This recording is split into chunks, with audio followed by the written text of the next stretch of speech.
My husband and I go camping every year, usually somewhere near the Appalachians in Tennessee. Well, in 2021, the pickings were a little scarce since park employees hadn't quite bounced back to the same numbers prior to 2020. Since we had our RV, we ended up picking a place that we'd never stayed before, Up the Creek RV Camp. I loved this place instantly.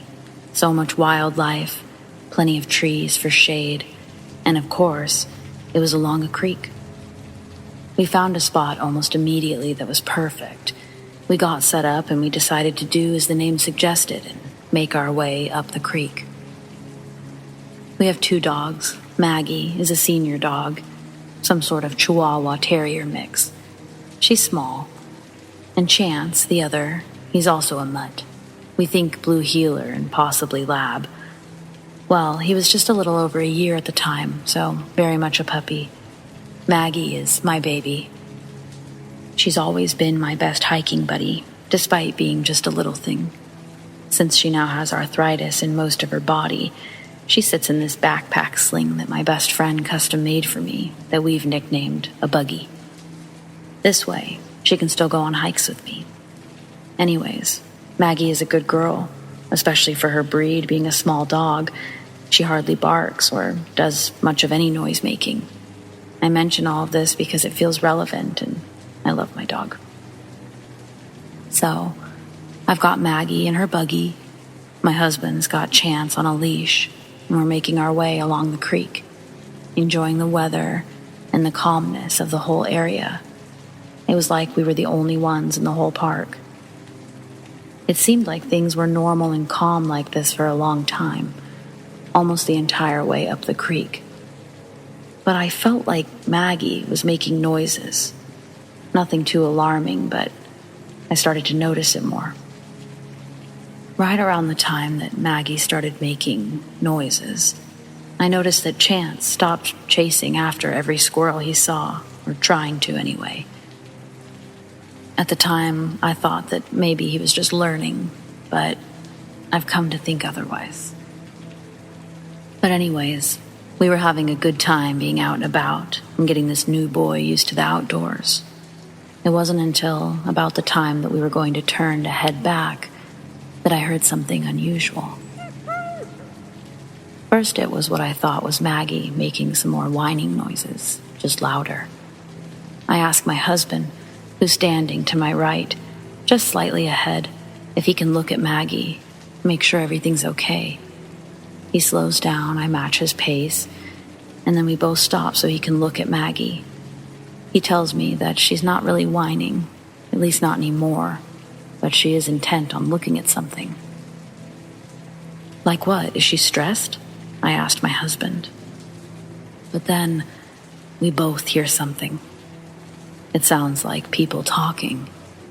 My husband and I just look at each other and continue standing in silence. We didn't recall seeing anyone. We can't make out any words, but it sounds like it's all around us. Again, Maggie starts whining. This time, my husband sees and confirms my suspicions that my dog is whining and appears to be in distress. After a moment, we hear what sounds like heavy footsteps. They sound like they're coming from a person or something on 2 legs. We both sort of give each other the signal to turn around and head back. When we do, we're shocked to see the largest pair of antlers we've ever seen. They're poking above the bushes off to the left side of the trail that line the camp.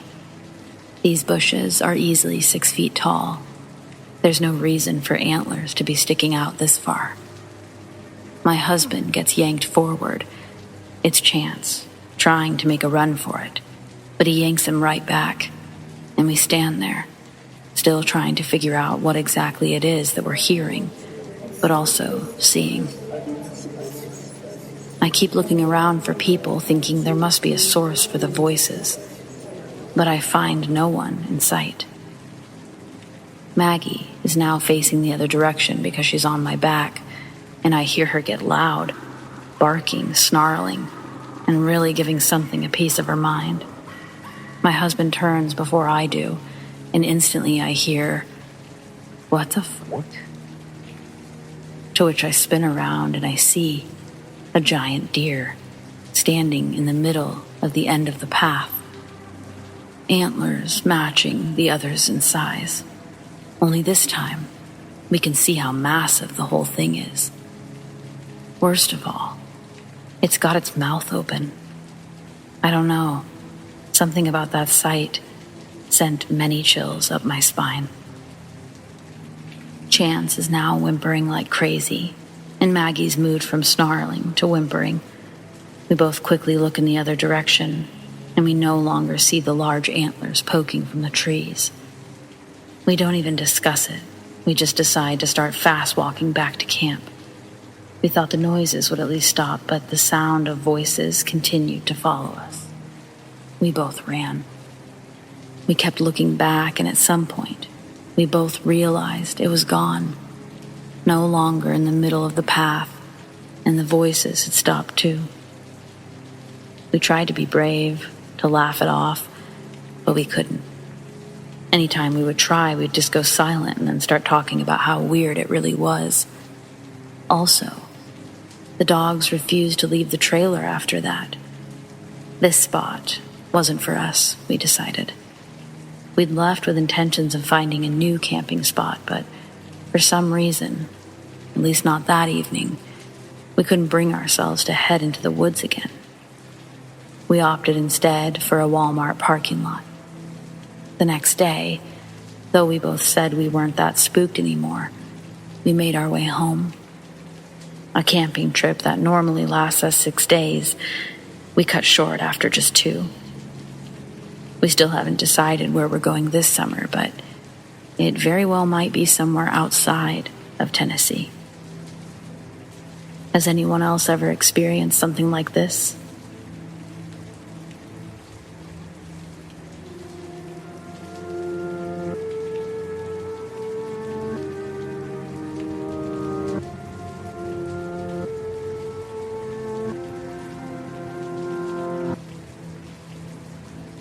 It's been a long time since this happened. I think 2006. Can't remember the exact year, but it was shortly before I entered high school. I did one of those week-long Christian summer camps with my school at Hume Lake in California. I've done a little internet searching, but never found other stories connected with the campground. I'm hoping by sharing mine that maybe someone else will have experienced something similar in that place. One night, everybody in the camp went into the big auditorium, and speakers talked about life, death, Jesus, the works. They had this silent time, and I was feeling emotional at that point because a cousin of mine had passed away within the last year, and everything they talked about just combined overwhelmed me. So I wanted to go back to the cabin to be by myself and cry a bit. I'm normally a scaredy cat with a big imagination of the dark, but with all that I was thinking of, I didn't feel scared to walk alone. The cabin was close to the edge of the camp, with a dirt road separating it from the woods. There were orange streetlights on the road that I was walking up, but not on that road where it would tee off. At the T in the road, right in the tree line, was a human-sized white shape, like it was made of white light. No distinguishable legs or arms, but I could clearly see a head and shoulders.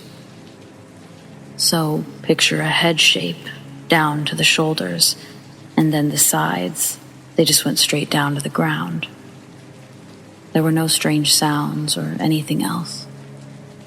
I fucking bolted back down the way I came. I bumped into a group of cabin mates since the auditorium event finished. One tried to say that maybe I saw a cougar or wild animal. For years, I would involuntarily tear up and get chills and goosebumps when retelling this. Since then, I also tear up when I hear others' first-person ghost stories. I wish I hadn't gotten scared at that time. But anyway, I've always hoped that I'm not the only one to have seen something at Hume Lake.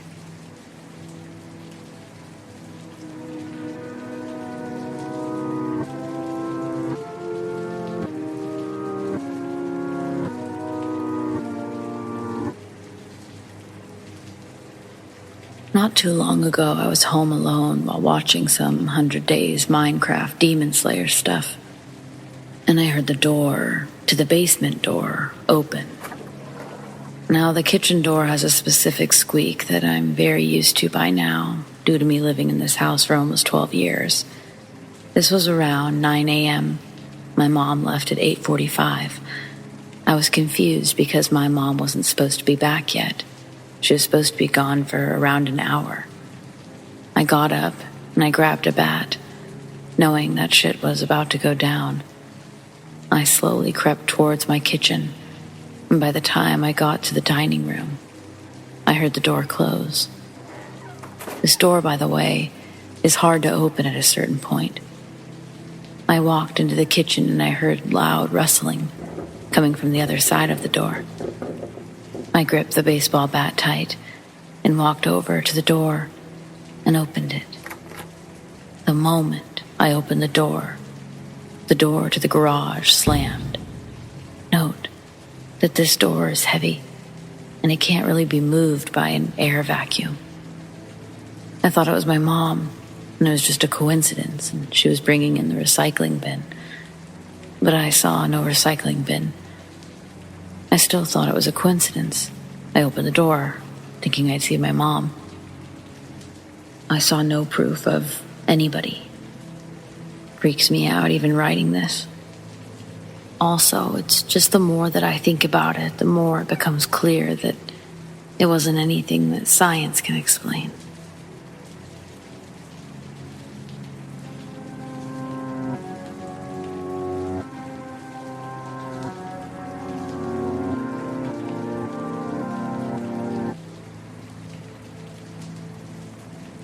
Some background context.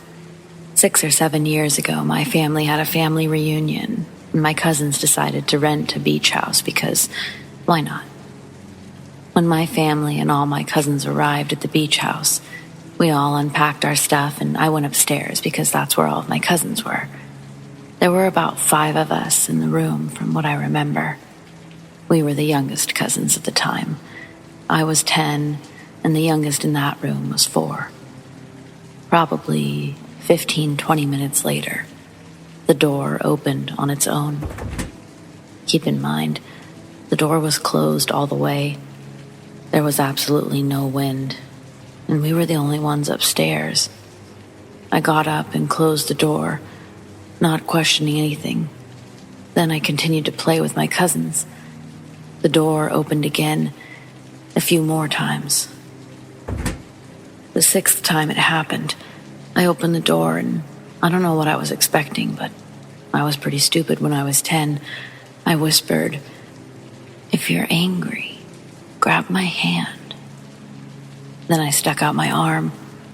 Believe it or not, I felt a tug. I was a little spooked. I just closed the door again and continued playing. It didn't open again.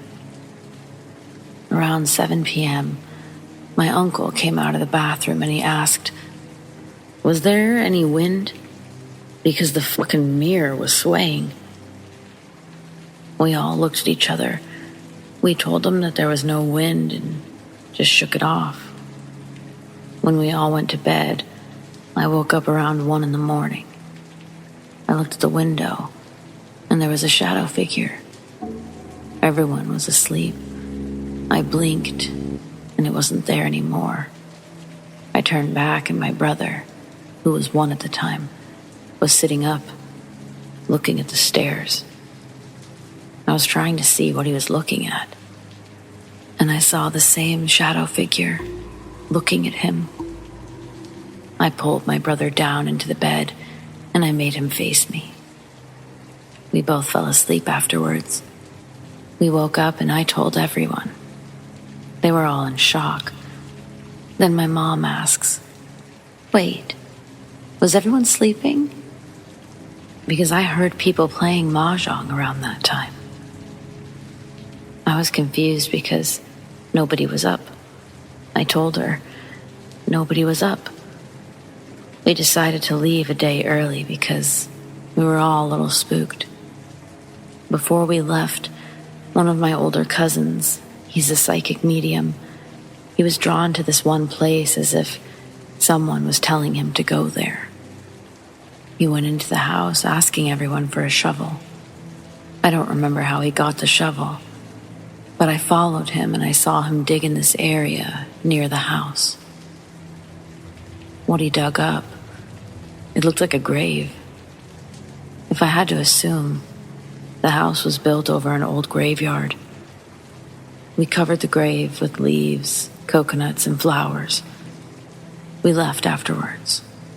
But still, I think something followed me home from that.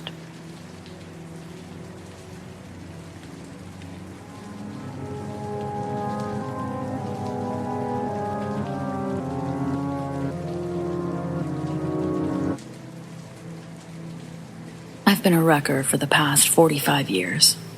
But before officially becoming one myself, I was an apprentice. I got my apprenticeship when I was 22. I'd just gotten back from serving in Vietnam. I was in the 23rd Infantry Division. But after my discharge, I needed a job. My uncle got me hooked up with a friend of his who was a heavy-duty wrecker, and it's been history ever since. I mention my service in the military because I'd like it to be known that I'm not faint of heart. I've experienced the horrors of war firsthand. From time to time, I'm still visited by the demons that followed me home. I'm not squeamish. But one job that we pulled up on in my years of apprenticeship was something I'd never seen before. The first time I'd ever lost my lunch from a sight I wish I'd never seen. A freight company reached out to us, asking that we keep an eye out for a truck that's been missing for a couple of days. No word from the driver. The delivery never made its way to its destination. The company gives an approximate route that the driver could have taken, and that afternoon, me and my mentor are out on the highway looking for the missing 18-wheeler. Sure enough, it doesn't take long for us to notice a big chunk of guardrail lifted and bent off the side of the road. We pull over and we see that just beyond this guardrail is a deep cliff. And upon closer inspection, hidden amongst the leaves and treetops, we spied the back end of the truck. It looked like it went straight down into this cliff and stuck like a dart, the only visible part being the back end. My mentor tells me that we need to get down there and see how extensive the damage is and check for the almost certain casualties inside the front. Being the good apprentice I was, I didn't complain when he suggested tying a tow cable around my hips and lowering me down there. The actual scaling of this drop-off wasn't the problem. I was in the best shape of my life, and it felt like the drills that we do back in boot camp. I reached the bottom of the cliff within a couple of minutes. No problem. When I hit the ground floor of the forest, I was able to see the whole truck. Well, at least a shrine of bent metal that used to be an 18-wheeler transport freight. I unstrap myself from the tow cable, and I make my way to the vertical truck. I climb up the engine hood and I shimmy my way to the driver's side door, using the rearview mirror for leverage. I pop the handle, and I fall when gravity swings the door open, along with the rearview mirror I was holding on to. This sends me about 10 feet on my ass into the bushes below. This also shakes the truck, and for a moment, I think it's going to come dislodged and crush me. After all the commotion stops, I once again climb up the hood and shimmy my way over to the now open driver's side door.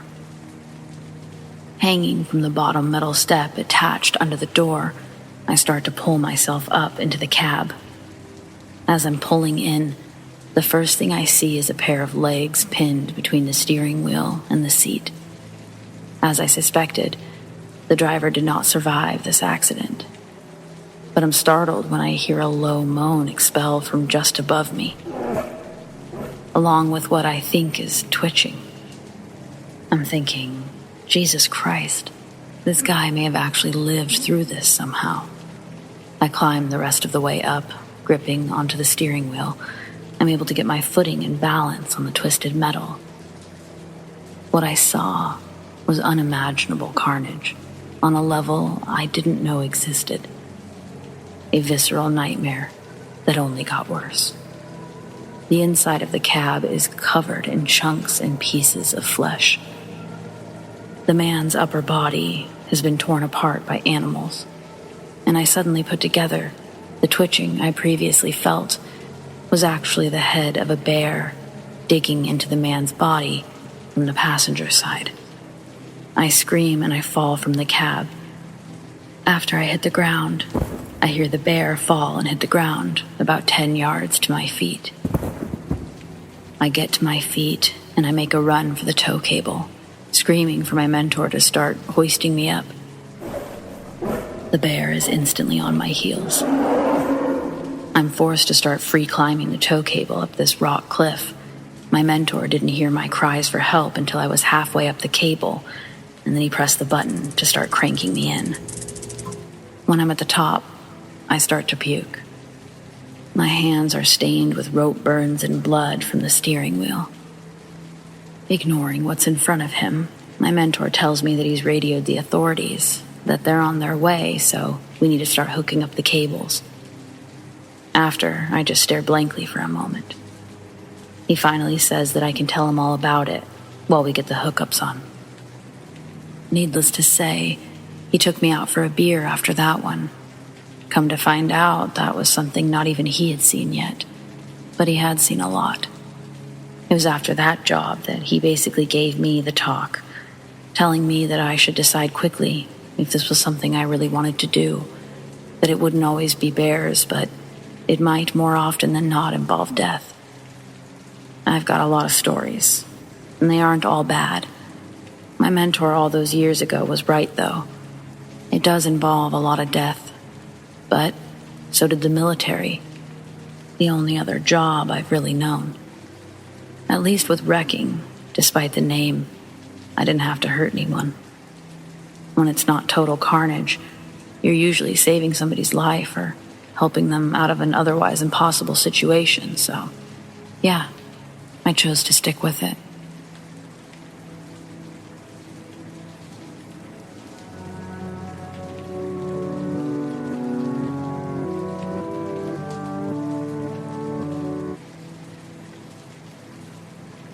I live in an apartment that has an obvious ghost or spirit living here too. While living here, I've had 2 roommates. All 3 of us have witnessed the exact same thing from this specific spirit. When we were the only ones home and would take a shower, it would sound like the front door would open, like someone was coming home. We would get out of the shower expecting someone to be home. Every time this happened, we opened the bathroom door to find out that, in fact, no one came through the front door. I live alone currently, and I took a shower this evening. The noise and feeling this time was a little different. In the evening, I push a 50-pound piece of furniture up against the door to prevent intruders. This specific evening, I heard a bang at the door, and while it sounded like there was a struggle to get in, after hearing that noise, it sounded like a door halfway with a creaking noise. It didn't frighten me. It actually hasn't really frightened anyone, just confused because we know what we heard. Does anyone have any idea of why the spirit is doing this when someone is home alone and in the shower? I heard once that spirits were attracted to water. Is this true? And why not in the shower with a roommate home? Well, looking forward to your insight.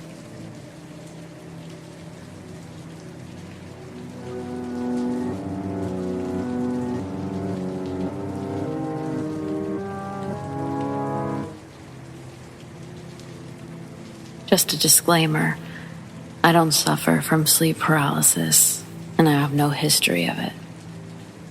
One time, when I was a teenager, I went to bed after staying up late playing Xbox with my friend. At the time, I was trying to get used to going to sleep without the TV on or any other light source, so I was still a little nervous about being in complete dark. I actually ended up freaking myself out by imagining scary shit before finally falling asleep. I woke up not too long after, and something told me to look at the foot of my bed. So I did. That's when I saw a black silhouette of a person, just standing there, staring at me. I initially didn't freak out because I knew that I must just be seeing things, so I rubbed my eyes and I allowed them to focus a bit, fully expecting for whatever inanimate objects my mind was playing tricks on me with to be revealed. Not only did the shadow figure not disappear, but just at that moment, it moved. That's when the horrifying realization that it was real sank in, and I immediately began to freak out. I desperately wanted to scoot backwards to get as far away from it as possible, while also putting myself within reach of the bat that I keep next to my bed. But I was literally frozen with fear. Not knowing what else to do, I began just yelling for my parents, while never taking my eyes off of the figure, who began to bend down just as my mom mercifully turned on the light.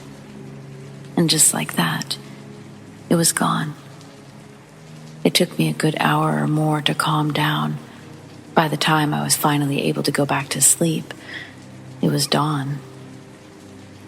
One of the strangest parts of the whole ordeal is that my mom claimed that I didn't wake them up when I began calling for them. Instead, they awoke when they heard me shouting, "Who is it?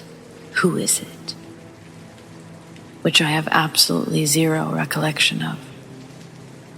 Ever since, I've slept with my TV on.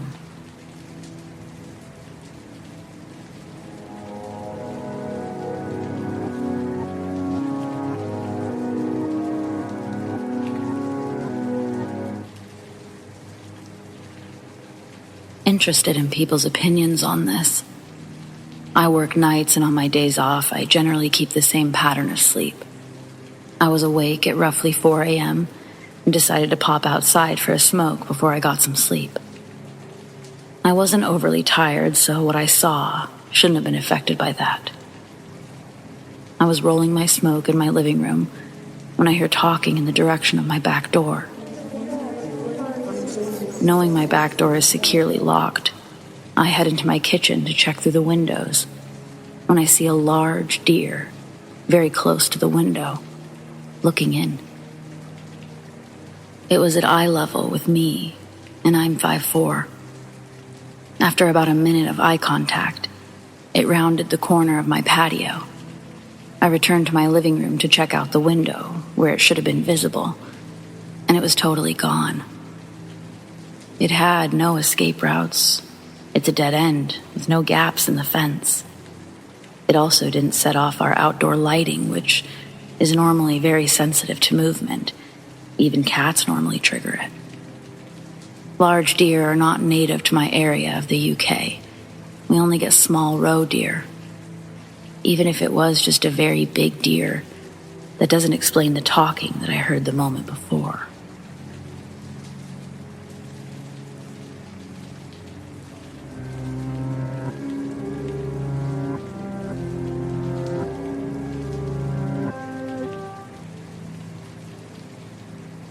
"You ready?"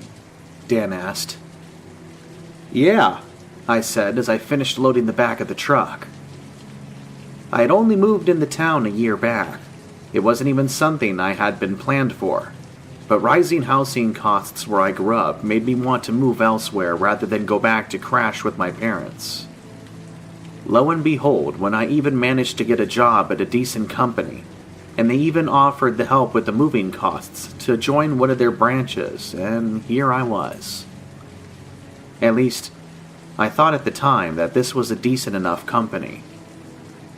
It was a charity, though I had to admit that at the time I didn't notice that they seemed to have a lot of things for a non-profit. This should have been the first red flag, but I didn't pay it any mind. "So let's go then, rookie," Dan said. Dan was a couple of years older than me, but he had been nice enough during orientation and what all. Our current job was one that takes us to a city. We were setting up a camp for homeless people. It was a well enough cause, though something I'd weighed in my mind. Do we really need to go so far for this? I asked him again. We were going a pretty long ways off. The trip itself would take over 2 days. Granted, we would be paid for all the hours and the company paid for our housing as well. But why go through all that difficulty? A nearby city was just 2 hours off, and it wasn't as if where we were going was much bigger either. It's complicated, but we just want to expand our reach, Dan said, the same as when I had asked him last time about it. I wouldn't worry too much about it. Let's just focus on getting some of these people the help they need. He flashes me a smile and began talking about football, and I forgot about the questions soon enough. The camp as it was went well enough for us doing quite a good job, at least I thought so. It mainly involved giving out clothes and food. It was time for us to leave though, and as we began to get ready to set back, I noticed something. Are we taking some people back with us? I asked, confused. I hadn't been told anything about this. 3 people, 2 men and a woman, were riding along back with us in the back.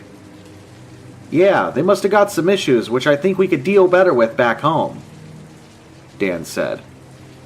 They've all agreed to it, so it's no biggie. I was a bit superstitious now. But when I did talk to the 3 of them, it was obvious that they were there of their own volition, so I thought, all right. I did notice something off. The normally extroverted Dan didn't go out of his way to talk too much with the others. It was as if he was actively trying to avoid them for some reason.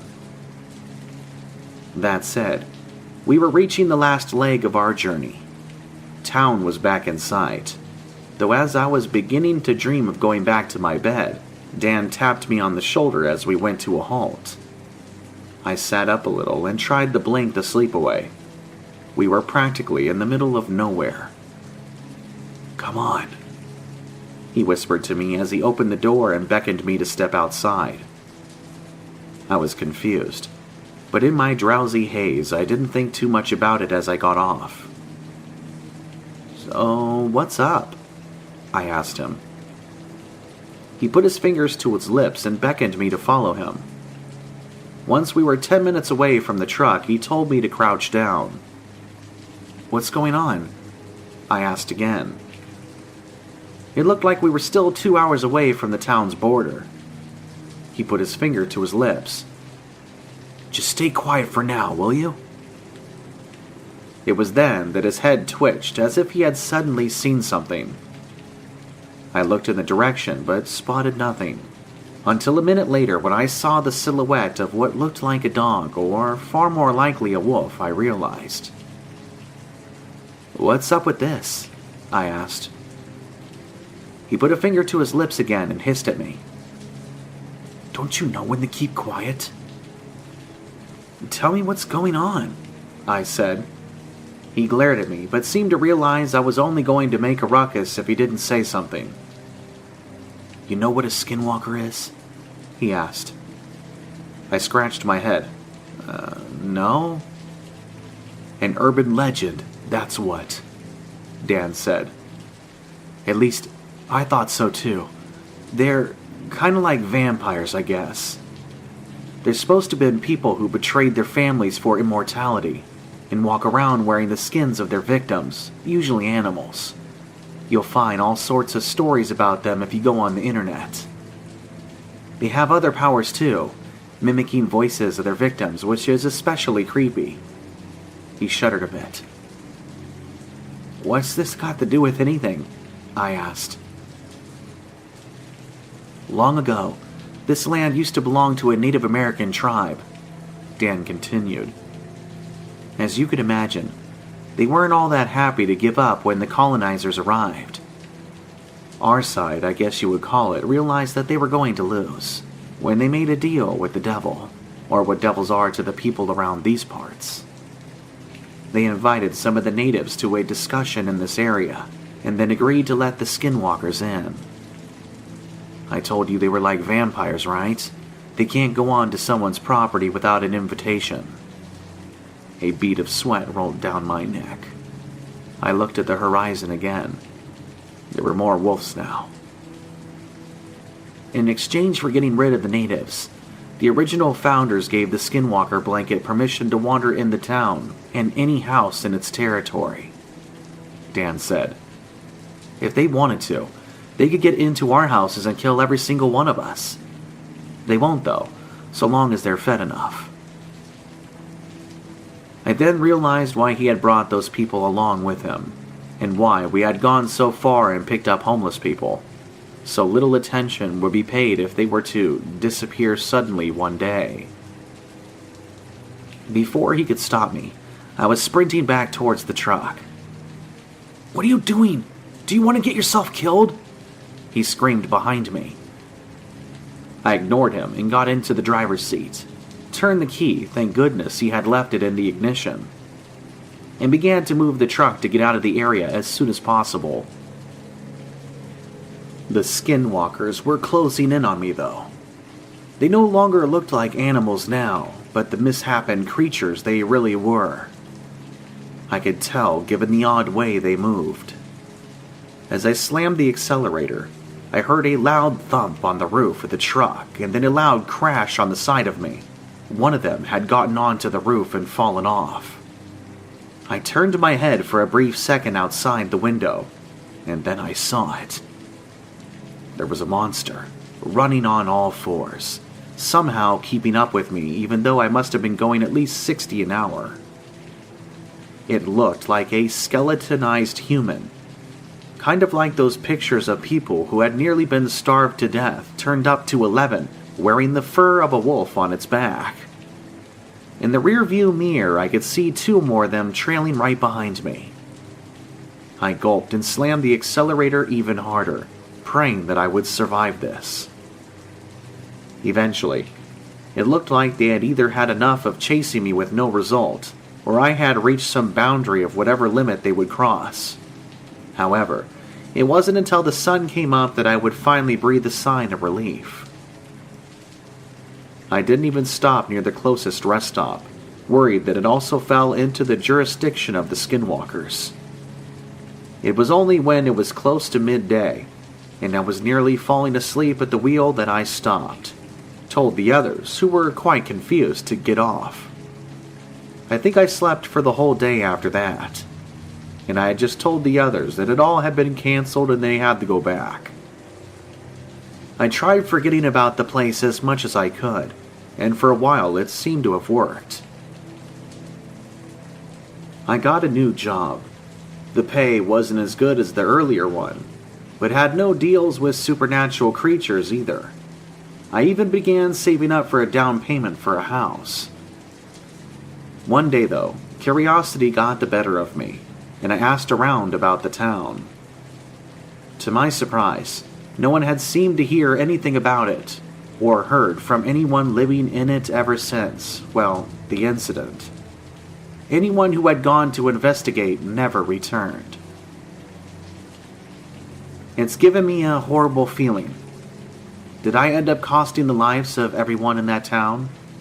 Or is it that the Skinwalkers didn't kill everyone there, but simply guarded so that no one could go out or in?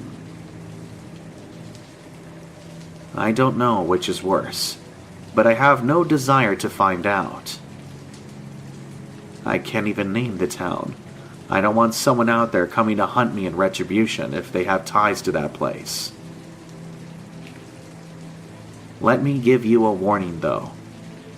I think if you drive close to where I'm talking about, you'll realize what the town's name is. All I could say is, for your own safety, please stay as far away as possible from it.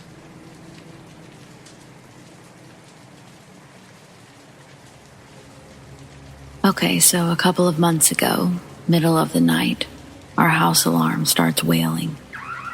And then it made a sound I've never heard it make before. Almost like a record scratched to a stop.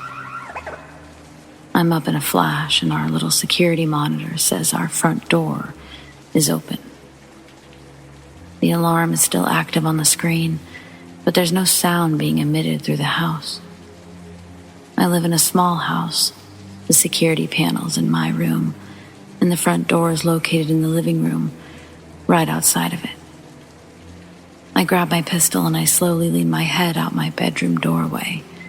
The front door is indeed wide open, but my 3-year-old daughter is also standing on the porch in her blue Paw Patrol pajamas.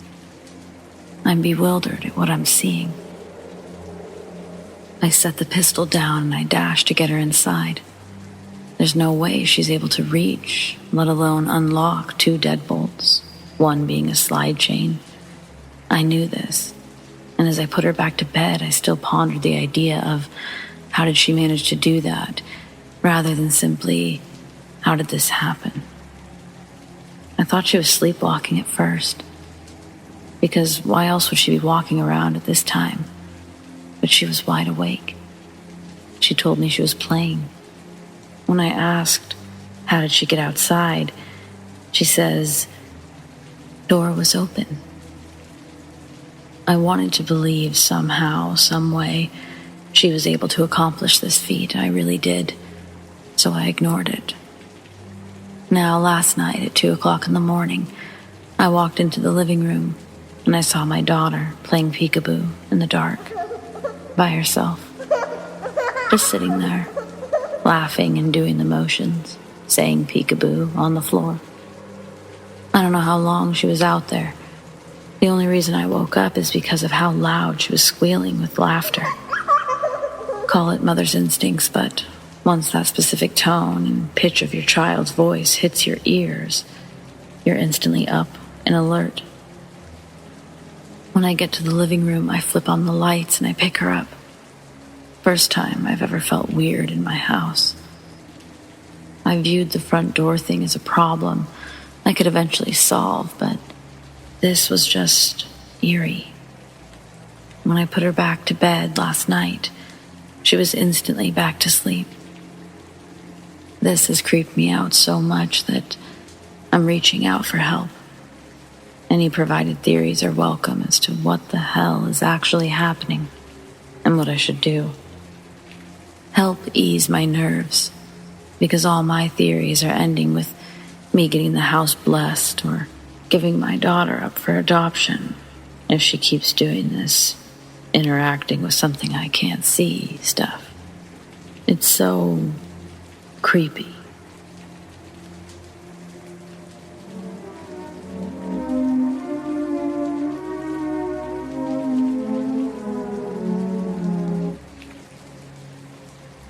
I'm a 32-year-old male, and I've always been logic, science, and materialist-oriented. I deny anything's existence without solid, demonstrable proof. But when I was 13, I witnessed something that haunts me to this day. I was over at my friend's house, and his whole family was extremely superstitious. He tried to claim his house was haunted, and I proceeded to condescendingly tell him how ridiculous of a proposition that is. Ghosts don't fucking exist. Only a minute or so before this, I'd set a cordless landline phone on the base incorrectly by accident, as in backwards, so it wasn't charging. Mid-sentence, as I'm acting like a condescending jackass to my friend, telling him not to believe things without evidence, the phone I set down incorrectly started to rattle slowly on the base, then more rapidly, until it flew up 2 feet in the air, flipped over mid-air, and slammed down hard on the base. I immediately tried to blame a gust of wind, but the windows were closed. It couldn't have been an earthquake. We would have all felt one powerful enough to do that. I've thought about this event a lot over these past nearly 20 years, and I absolutely cannot explain where the work of energy came to lift the phone that high off the base.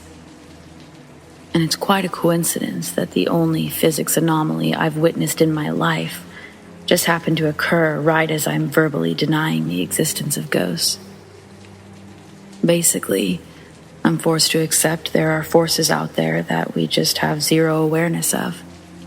And if I hadn't witnessed this with my own eyes, and someone told me what I've written here, I can guarantee that I wouldn't believe them, and probably would have ridiculed them.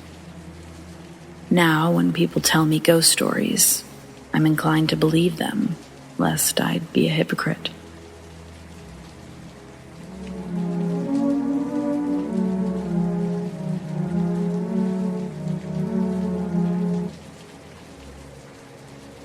When I was 7, I used to live in the middle of nowhere, and I do mean nowhere.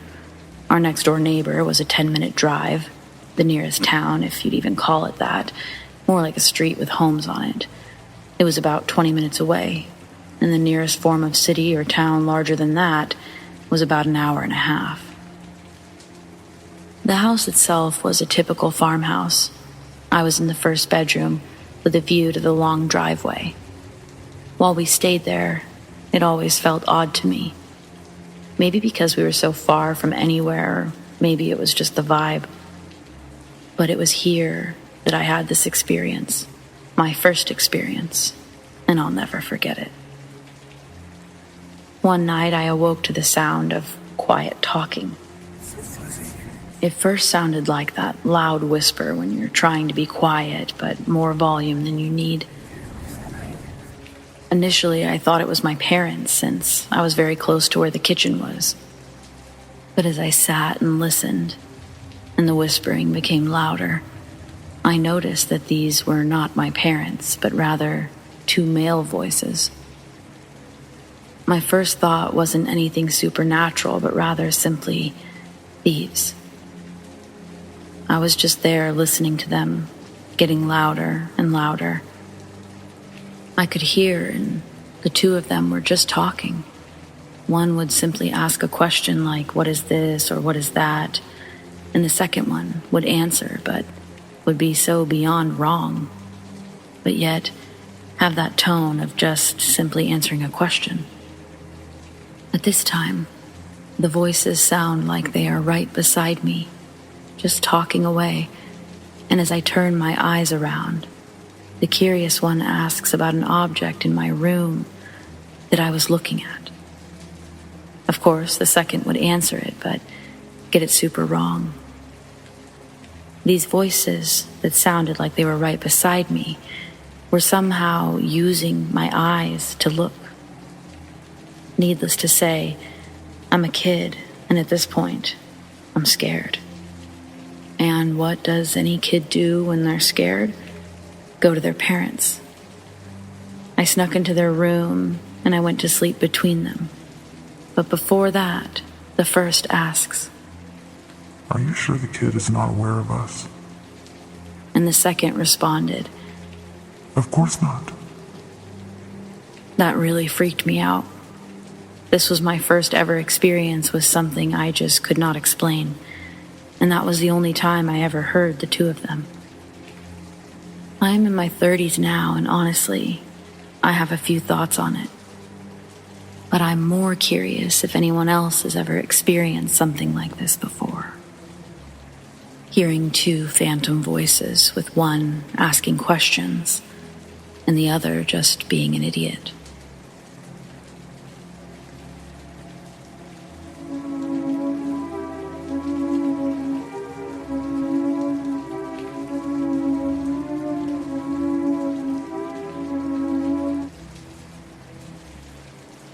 It was the early 90s, and I was 17 or 18. I'd moved out of my parents' house not long before to not the safest of cities. I was a handful at the time and clashing heads a lot with my parents. I had a great paying job for my age, $16 an hour, and rent was low, $350, so I moved out. Anyway, my best friend and I would go for blunt rides around the city when we were bored. Back in the early 90s, the streets were pretty scenic with crackheads and corner boys. I stupidly had very little fear, and we were used to it. I was driving, we were both pretty smoked out. She was also drinking some sort of liquor straight from the bottle. We'd gone through a yellow light on one of the main roads when I noticed the car behind us had a police light on the roof and was flashing their headlights at me. Oh, fuck. My friend starts freaking out, shoving the bottle under her seat, almost already in tears. Back then, there were undercovers everywhere, so I didn't think twice about it. I pulled to the side of the pretty busy street.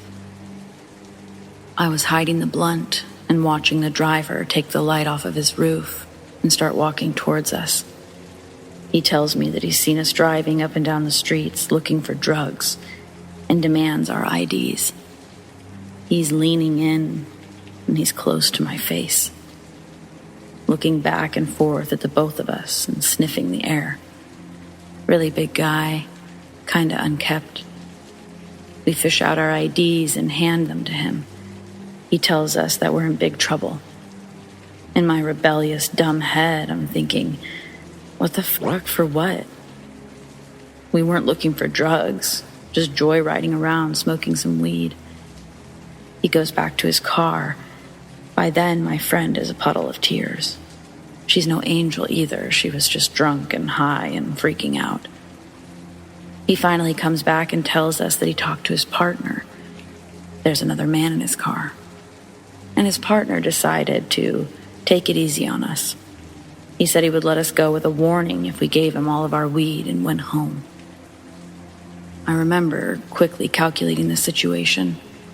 Plain clothes, undercover car, just wants our weed. Shit didn't add up. Just at that moment, an actual police car was driving by on the other side of the street. The guy saw it too and stepped back a little. I just reacted and opened the door and went to the middle of the street waving my arms at the cop car. I remember the look on the guy's face, like a confused, caught kid with nowhere to go. The cops were coming to a light and not going very fast. They stopped right there and I just started asking them before they could say anything. Is this guy a real cop? They looked confused. The guy looked like he didn't know what to do. I was yelling to the real cops that this guy said he was a cop and pulled us over. Guy started fast walking back to his car and partner. The cops left their car in the middle of the street and went after him. They got him. More cops showed up. My high is completely gone. The fake cops' car is swarmed. I finally see them both being taken to a cop car in cuffs.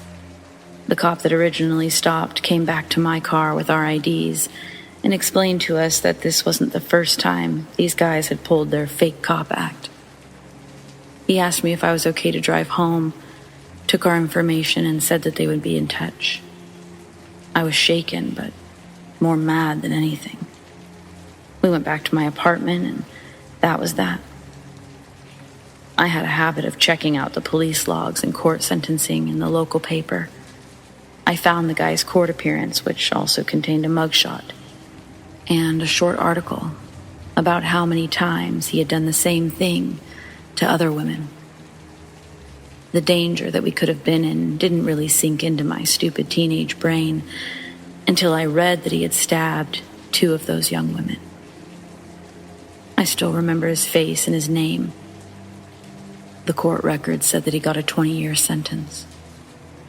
I wasn't a big fan of police back then, but thank God they just so happened to be driving by.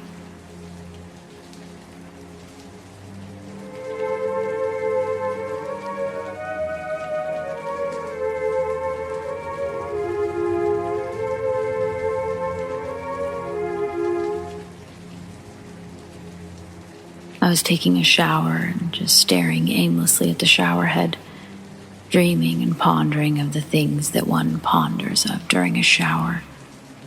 The shower head had a mirrored surface, and I slowly realized that though I was staring directly at it, my reflection's eyes were looking off to the left. For a moment or two, I wondered how that was possible, and what trick of the beveling was causing my reflection to be looking away, when suddenly my reflection's eyes shifted and looked directly at me, and they continued to return my gaze for the rest of the shower, as if nothing awry had been happening. It's never happened before or since.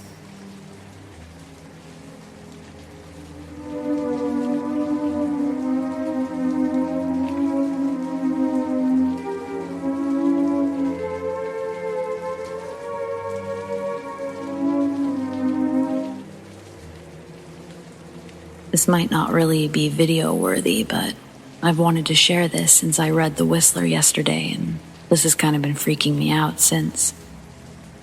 I live in a rural area on a rural property. My whole yard is shrouded in darkness. One night about 3 years ago, I was sitting on my back porch steps smoking, when from the darkness I hear a whistle. I immediately broke out in goosebumps and stood up and looked around, but I couldn't see shit in the darkness. I tried to explain it away, it's just a mockingbird, but I still stood right up against my back door, finished my bowl. Then, again, closer and louder. I rushed back inside and grabbed my gun, then stood by the back door for a moment. I calmed myself down and explained it away again. My neighbor was probably walking the property line, saw me smoking, and decided to fuck with me. The next day I texted him and I asked if it was him, and he said no, but whoever it was, they were whistling Dixie. I was relieved that it was just my old redneck neighbor messing with me and forgot about it. A couple of months later, he invited me over to hang out. We were just bullshitting when I mentioned that he scared the hell out of me the other day. The man looks at me dead in the eyes and says, "Dude, did you really hear someone whistle that night? Because I thought you were just fucking with me." It wasn't him. I later confirmed that he doesn't know how to whistle. I never smoke outside at night anymore. When I do, it's right next to the back door. After I read The Whistler yesterday, I feel like I'm going to hear it again in another 10 years. Fucking freaky.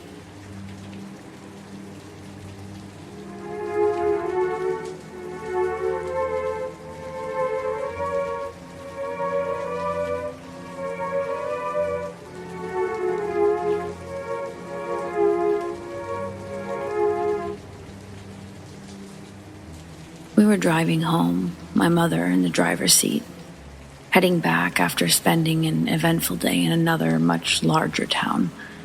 I wouldn't call it a city, nor would I call it a town. Well, not in my book, at least.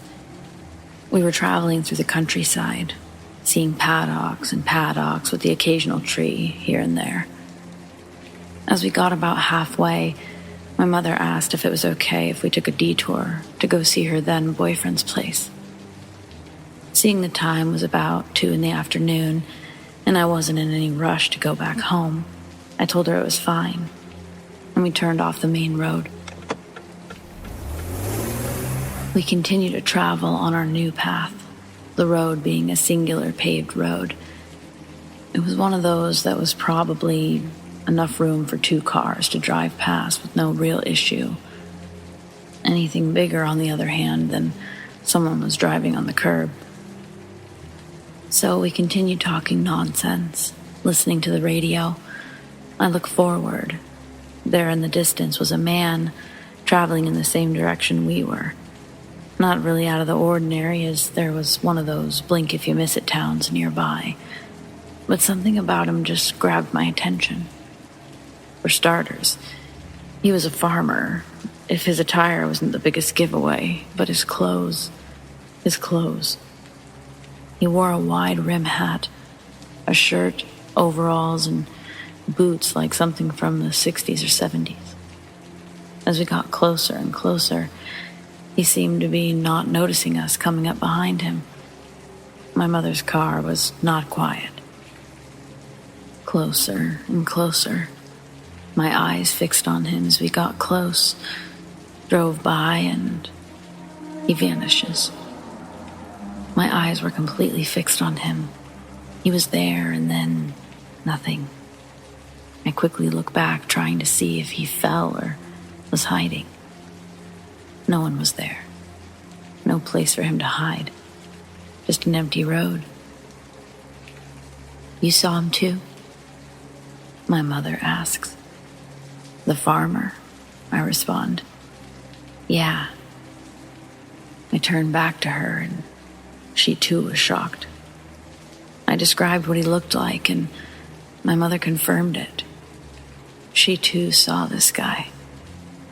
I've been on that road many times in the past. Having lived in that area, I know every turn, every curve, every hill. But only that one time have I seen him on that road. I do believe what I saw was a ghost, still reliving his walk back home. Maybe he died on that road or got hit. I don't know, but I'll never forget it.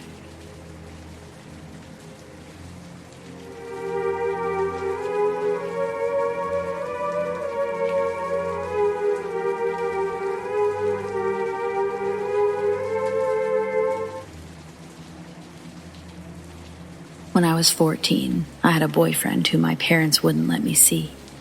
I was so in love with him, as any 14-year-old would be. So much so that I decided it would be a good idea to sneak out of my house at 3 a.m. in an attempt to see him. My boyfriend at the time quite obviously didn't care about my safety in this situation, so he told me to walk all the way to the Taco Bell near his house, which was probably over a half-an-hour walk on foot. But I was stupid, and I wanted to see him, so I agreed. I remember I put on short shorts and other clothes in an attempt to look cute for my boyfriend, completely oblivious to how stupid this would be. I managed to get outside my house and I started walking down the street. I was nervous, but I was alone, so I didn't feel too threatened. Right as I was passing the power lines, a pickup truck turns onto the road and slowly starts driving towards me. The part that scared me the most was when the car completely stopped, right in front of the power lines, almost trapping me in.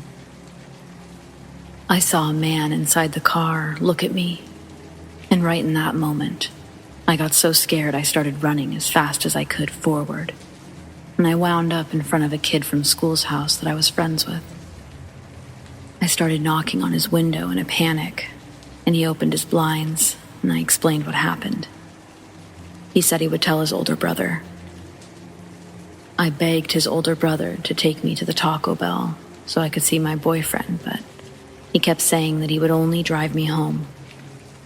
I still wonder what that guy had intentions of doing.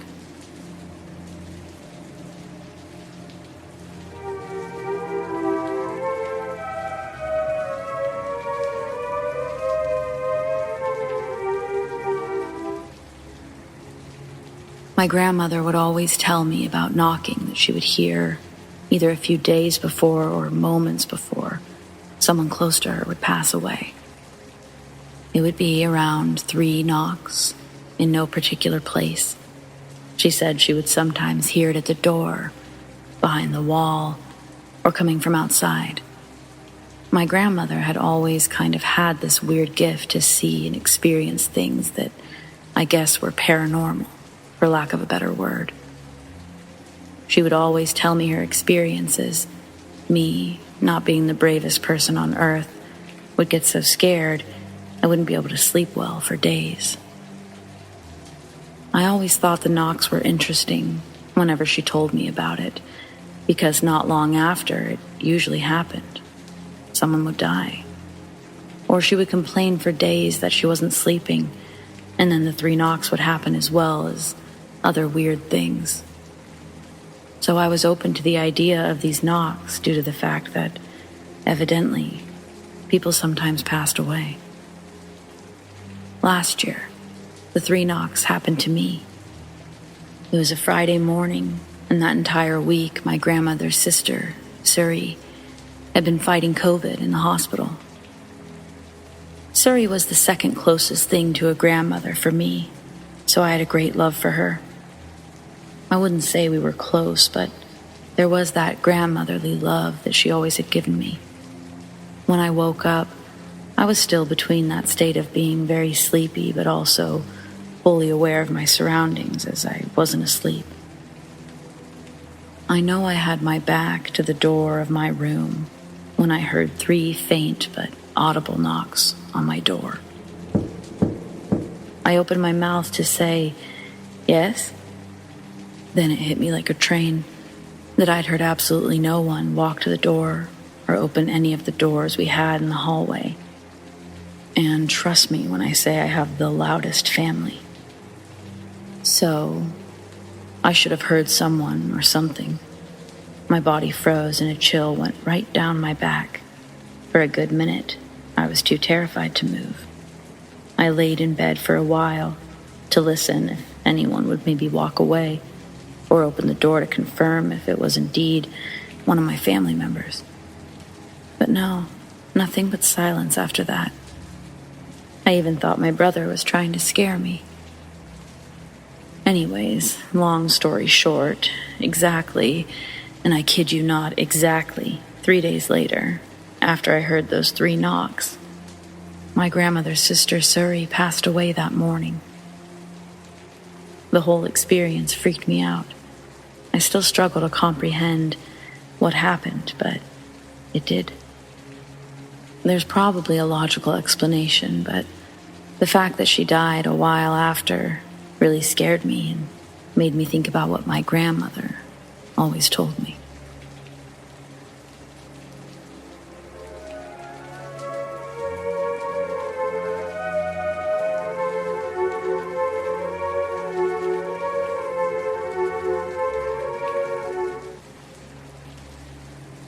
So, nothing too crazy, but I do have a little story about my childhood home. It was the summer of 2012. Life was good, and I was up at 2 a.m. watching Teen Nick in my house's den. The whole house was always fascinating to me. One of the first houses built in our small town in Kansas during the Prohibition as a moonshiner's illegal party house. The whole house is a colonial style full of Victorian features. From the outside, it looks like a 2-story, but there are actually 3 floors and half a basement. The architecture was always confusing as to how this was accomplished, but wedged between the top and main floor is a log cabin-themed room, our family room or den. It was a glorified bar room fitted with a monstrous fireplace, an Alaskan moose head from circa 1920, and a salvaged chandelier from the former Douglas Opera House. I hated being alone in that room at night. I always got a weird sensation like someone standing over me when I'd try to sleep on the couch after a long night of TV. My best friend and I also felt this from time to time, sleeping in my own bed, which used to be in the master suite. Never could get the cat or dog to hang out in the den, though. Its door was an inch thick of solid wood and had a very complex lock that remained tucked inside its latch. No previous owner had the key. We never bothered to close it. It would get stuck in the frame because it was so heavy, designed to keep the police out if someone tipped off a booze party. There was a nursery on the top floor that shared a wall with this room. It was sold to us with no doorknob to the small 4x10 room. It became our home office. There was a brand new computer and an all-in-one printer fax that remained unplugged and rarely used. My bedroom was right next to it, and I always slept with my door open. In the middle of the night, I could often see the computer light up and paper would cycle through the printer. Could never get myself to check it until the morning. When we looked at the sheets, there was nothing on them, and we just load them back inside. It was my sister and I's favorite place to pirate scary movies. We would close the door as to not disturb Mom and Dad because it didn't latch. But one night, she left me in the room to go get a snack, and when she came back, she couldn't open the door. I was trapped inside. My mom had to use a butter knife to force the handle. I was shook, given the timing. But back to the den. I'm minding my Teen Nick business when, out of the blue, I get a call from my friend. She tells me that she's using a Ouija board, which I've always done my part to stay far from. She says that her presence told her to call me. She informed me that I was wearing a black shirt, which I was, and I only own one. I hung up the call and immediately went to my bedroom to wait out the next few hours to daylight. That same summer, my mom, grandma, sister, and I went on one of our late-night drives where we'd blast oldies while cruising the back roads. As we were driving, an unidentifiable creature ran in front of our car and across the road. None of us agreed on what we saw. We thought it was a very large white rabbit, cat, or small dog. It was moving unthinkably fast for any of those animals. It made it across the road in 2 hops. All the time we joked about it and kept on our way.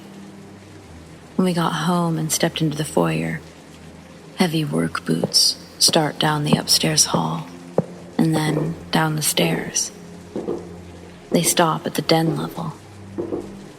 From the foyer, you can see the part of the staircase that leads to the den. No one is there. We're all looking at each other, waiting for my father to continue his trip down the stairs. He then comes up from the basement, followed by our dog. The cat is chilling in the window on the main floor. We sent my dad upstairs to investigate. He checked everywhere, even the attic. Nothing. It could all be coincidence. When we moved into an apartment that fall, nothing else strange seemed to happen. I am tempted to ask the family who lives there now if they've ever experienced anything. The original owners are buried in the morgue just down the street.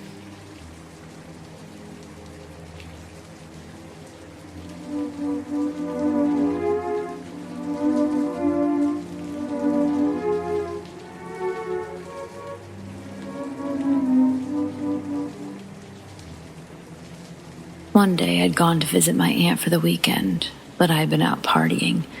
I'd come back at about 10 a.m. telling her that I was going to sleep for a bit, but that I was going to leave again later that night. I went to her basement to sleep on the futon.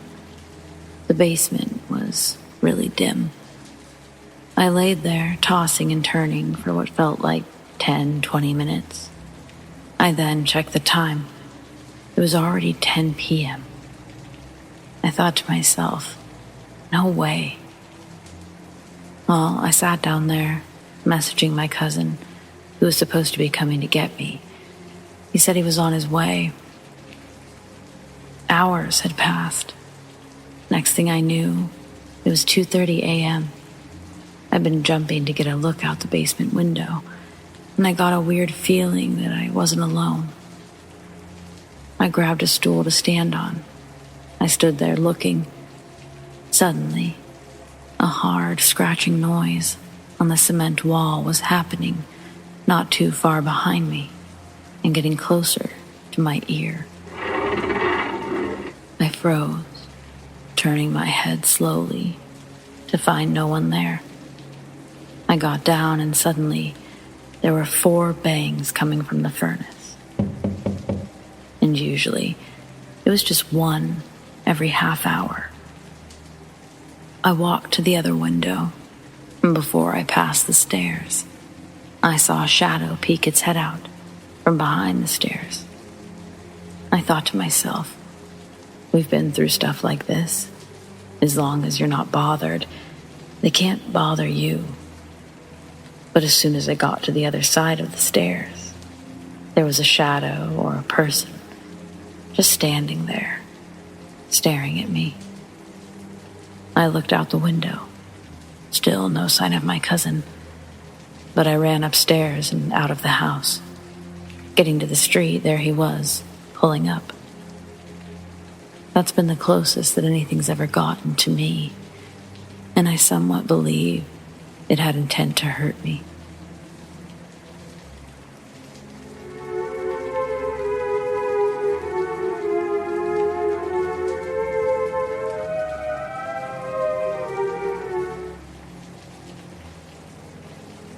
So last night, I'd gone out to my front yard to let my dog out so he could do his business. To preface, he's not the type of dog that'll chase after anything, really.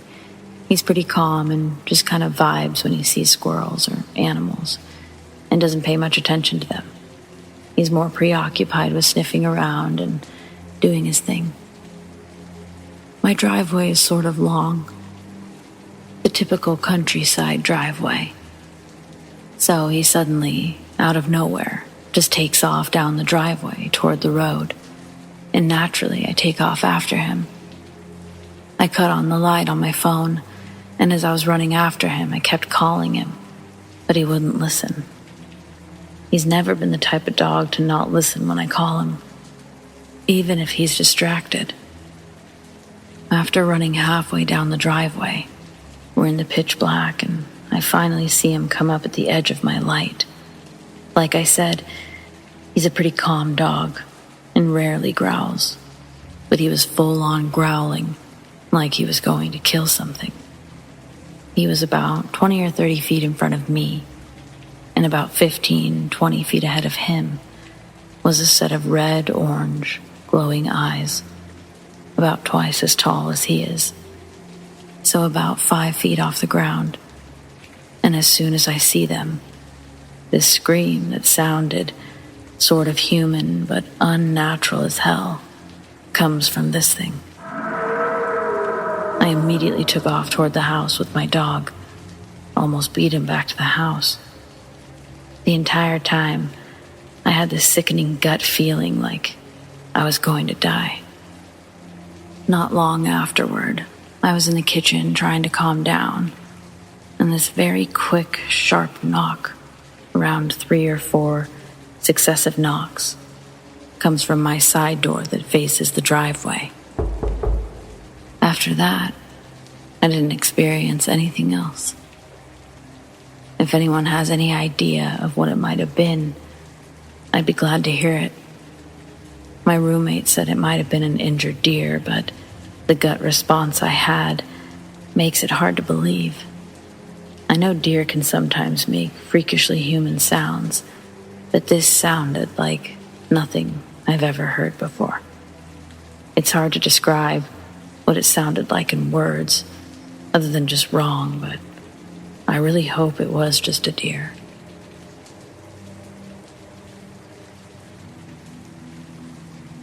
The other day I was driving pretty late at night.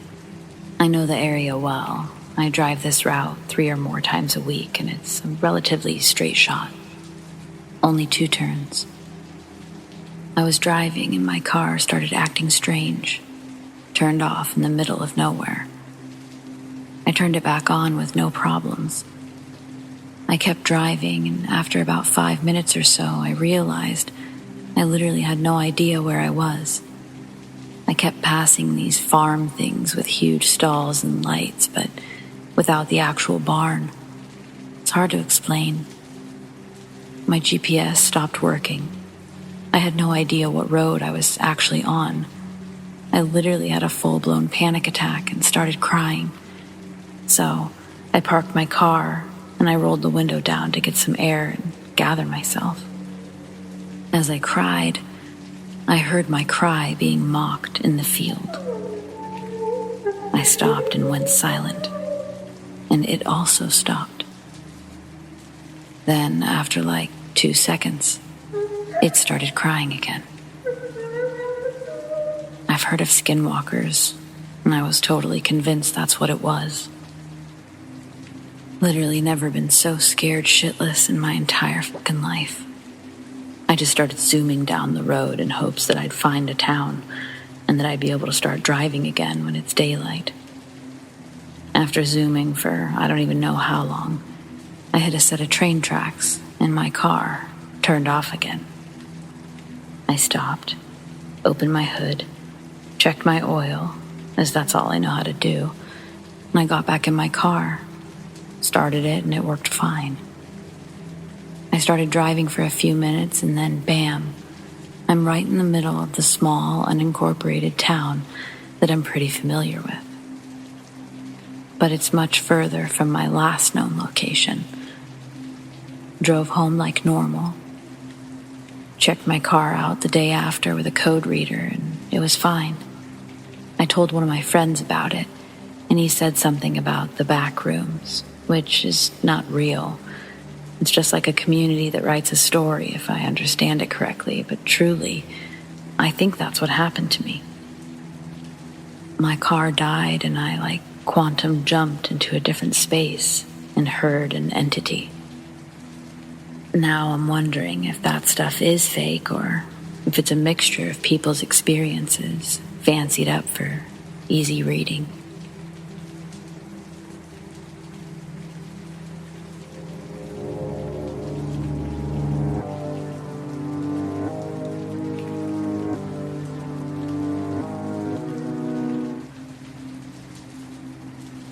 When I was 11, a year after I went to this haunted beach house, I noticed a lot of things happening around me.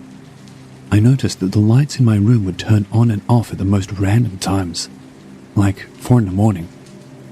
Another thing is I would hear voices calling out for me, and just a lot of paranormal activity in general. But I remember this one night in particular. I woke up between 2 to 4 a.m. That isn't really typical for me. If I wake up randomly, that usually means something is watching me. Anyone have that too? Anyway, moving on. I tried to go back to sleep, but I couldn't. I sit up and looked to my left. There was a tall shadow figure staring at me. I wanted to scream, but I couldn't. I quickly turned my head forward, and there was this other shadow figure that looked like a girl, and behind her was another taller and skinnier shadow figure. I looked away and looked at my mirror. I was in shock. I counted around 6 to 7 shadow figures looking at me. Then finally, I started to panic and yelled for my parents. When I did that, all the shadow figures stayed until my parents entered the room. I explained everything to my parents, but they didn't believe me. I went to their room and slept there for the night. Now, I don't see any of those shadow figures today, but at times, I would see a shadow figure by my hallway.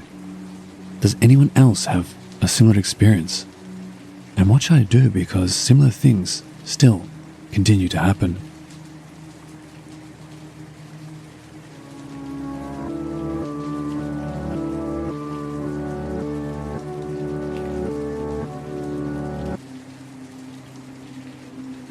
One morning after a sleepover, my friend Jay went to the bathroom. My friends and I decided it would be funny to disappear and make her have to find us. We decided to go out into the backyard and hide inside the shed. Once Jay was done in the bathroom, she went downstairs and realized that we were not down there. She went back upstairs and looked for a while. She went downstairs again and heard laughing coming from the storeroom. It's where the water heater and stuff is. She thought it was us messing with her and called out, "Very funny, guys. I found you." The laughing stopped. She walked into the storeroom and it was empty. She freaked out and ran upstairs. She came outside and we all came out of the shed. Her face turned pale. We stopped and asked her what was wrong. "You guys weren't in the basement?" We stared at each other. "No, we've been in the shed the whole time," we said. That's when she told us about the laughing. She was freaked out but thought that we must have set it up to mess with her, like a recording playing or something.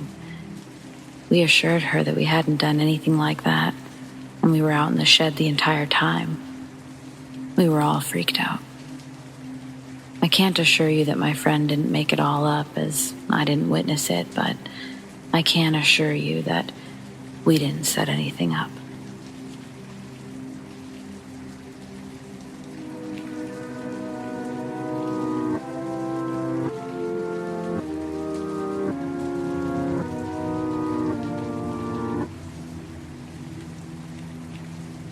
I don't know where to start, so I'll just dive into it. Many people won't believe me, I know. But what you will hear here is 100% true. I just want to know what you guys think about it. Since my childhood in Hungary, many weird things have happened around me. I have many stories, but I still don't really know what is going on. When I was 6, I almost choked because I swallowed a coin. And I remember I saw myself from the outside. Maybe it's just a child's imagination. I don't know. Then other strange things started to happen. I was watching television alone in the room not too long after the choking incident, and the TV just dropped off from the cabinet without anyone touching it. Back in '93, TVs were very heavy. Sometimes things would move around me, but no major things like this happened again. Then there was a little gap until when I was 13. I read some article back then. It claimed that you can step out of your body with 2 easy steps, which is to close your eyes and listen to the noise in your ears. If you concentrate on the static noise, it gets louder and louder, and at the end it puts you in this state where you can sort of exit from your body. I did start practicing it. There were times the noise was unbearable, and I never could do the full exit, but something happened. After months doing this, one night I woke up to a huge hit to my face. When I opened my eyes, my body was 20 centimeters away from the bed, and my body was basically bent backwards. I ran out of my room to my parents, of course, but they didn't take it seriously. They kept saying I was dreaming, but I felt the hit. I knew it was real. Needless to say, I stopped with the whole exiting my body thing, and after some sleepless nights, I convinced myself it was just a dream.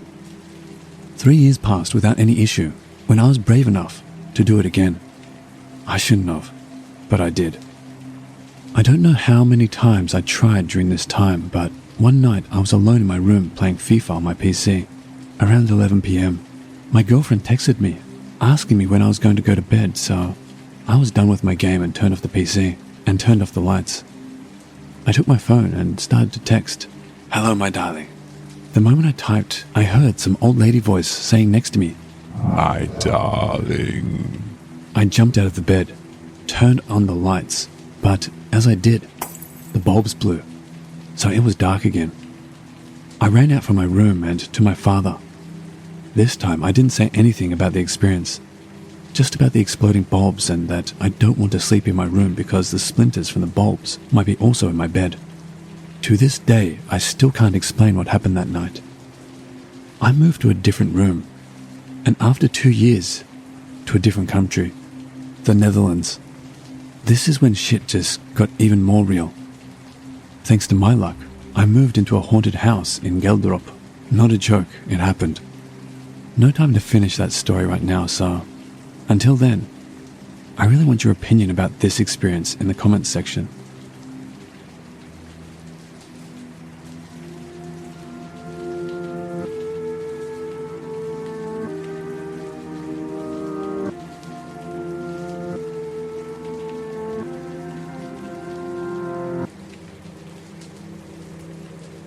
So my name's Smithy. My best friend is Red, and Red's mom is Lola. We're in our 20s, but Lola is 50. Lola started seeing ghosts when she was about 19. The whole experience was very traumatic. She stopped seeing them when Red was born. Both Red and I were in college when we saw our first ghost. I'll post that story another time. What I will say is that we saw a shadow person. It terrorized us for an entire week, and even threatened my life in a dream. Red and I went our separate ways for a couple of years. I really didn't experience anything paranormal, but Red did. She would often wake up to feeling like she was being watched, or she would see a shadow in the corner of her room. That didn't stop when we moved in with each other 2 years after the shadow person incident. I forgot to mention that Red, she was around 19 when she first started experiencing the paranormal too. We moved into a basement suite in the ass end of nowhere. The first day in the new place, Red saw something crawling on the ceiling. Over the next 2 years that we were in that place, she would wake up to feeling like something was watching her, but she would never see anything. I once heard footsteps walking from our laundry room to the living room, where I'd fallen asleep on the couch. The laundry room is beside the living room, and the couch is right beside the entrance. The footsteps had stopped in the middle of the living room, and I just refused to open my eyes. I also saw a disembodied head floating in front of the stove light I kept on at night. We moved to the city in August of 2020, and Red started seeing full-bodied shadow figures in her room. She'd wake up and see them standing in her closet or sitting on her bed. Some have tried to talk to her. I just saw the occasional shadow figure in the corner of my eye, but nothing to the extent that she did. On May 22nd, I decided to use an app called Necrophonic. It's basically a spirit box app. Both Red and I just listened instead of conversing with the spirits. We didn't really hear anything aside from hearing our names a couple of times and a few creepy phrases. I had recorded the spirit box with my iPhone screen recorder, and I put them in an editor where I slowed down the audio. I go by a nickname, so when I heard my birth name being said, it kind of freaked me out. I also heard Red's name being said. I heard other pretty creepy things too. But it got worse when I reversed the audio. I reversed it because I heard this woman speak weirdly. It kind of reminded me of those horror movies I've watched where the demon would speak in reverse. Well, I heard the same lady speaking, but this time I could understand what she was saying. The truth will free them. This is my way.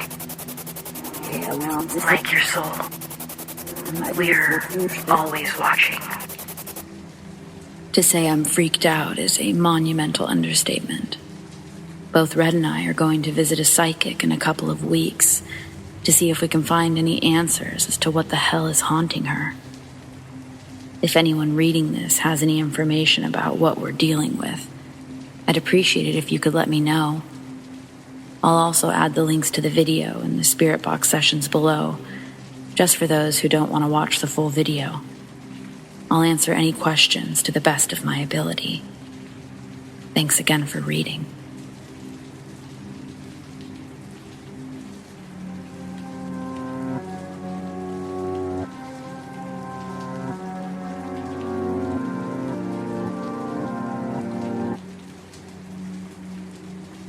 I was sitting in my recliner last night, which is by a window, when I heard a man's voice just outside whisper, Yo, he's still awake.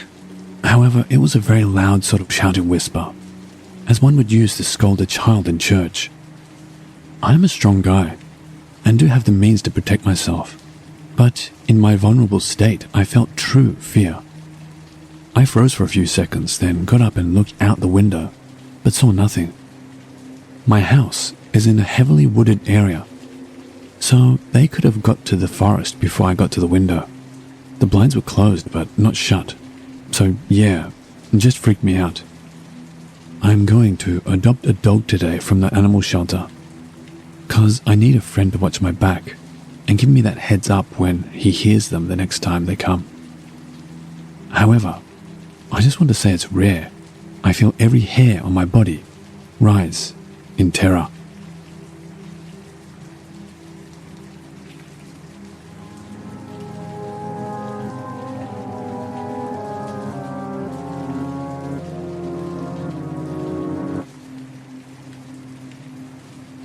My wife and I just recently moved to a new city with my boss, so I could work for them.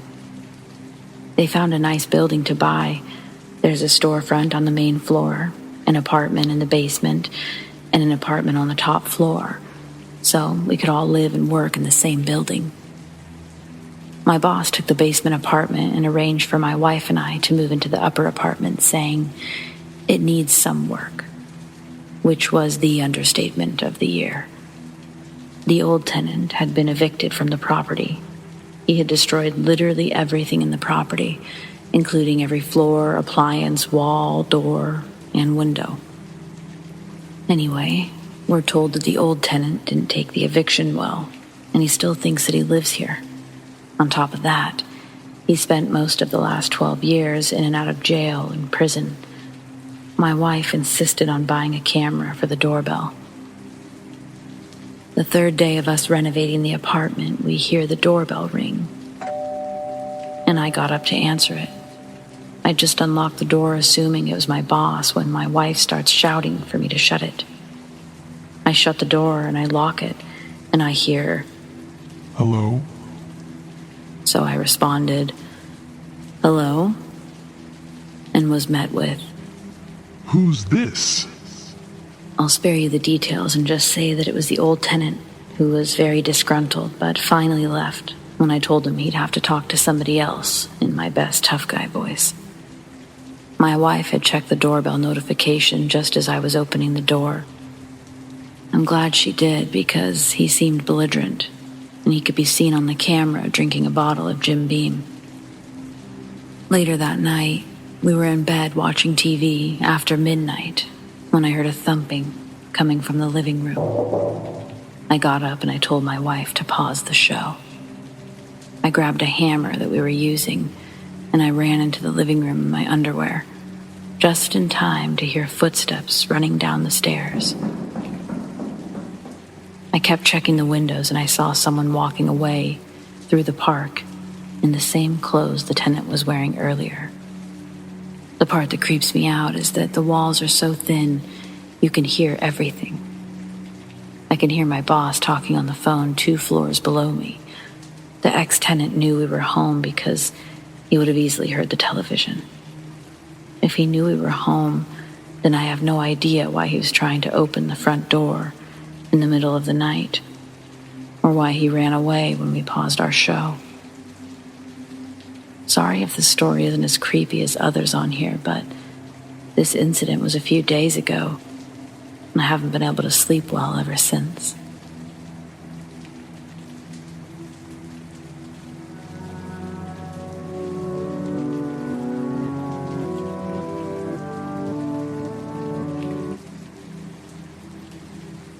I lived in a really old house that was converted into 2 separate apartments. My family of 6 had the top 2 floors, while the first level was its own single apartment. My family, as well as the neighbors in the apartment below that were in and out fairly often, experienced a lot in our time there. We'd all seen and heard things, and one of our downstairs neighbors, who was a devout Christian, even said she was strangled by something while she slept one night. She slept on the porch just because she refused to be in there after, and hung holy water on both our doors. Now, what I want to know is, can paranormal beings alter the dreams we have, or even cause us to develop medical conditions? They can go as far as to speak to or touch us, but can they get inside of our heads too? I'm not sure if I'm making any sense, but while I was living in that house as a younger child, I had these wildly violent, demonic, or just dark and trippy dreams nearly every night, and that stopped after we'd moved. I also began having epileptic fits, but only at night with no history of epilepsy whatsoever. These also stopped around the time we left. I think about this a lot, wondering if something was actively messing with me there or if it was just a coincidence.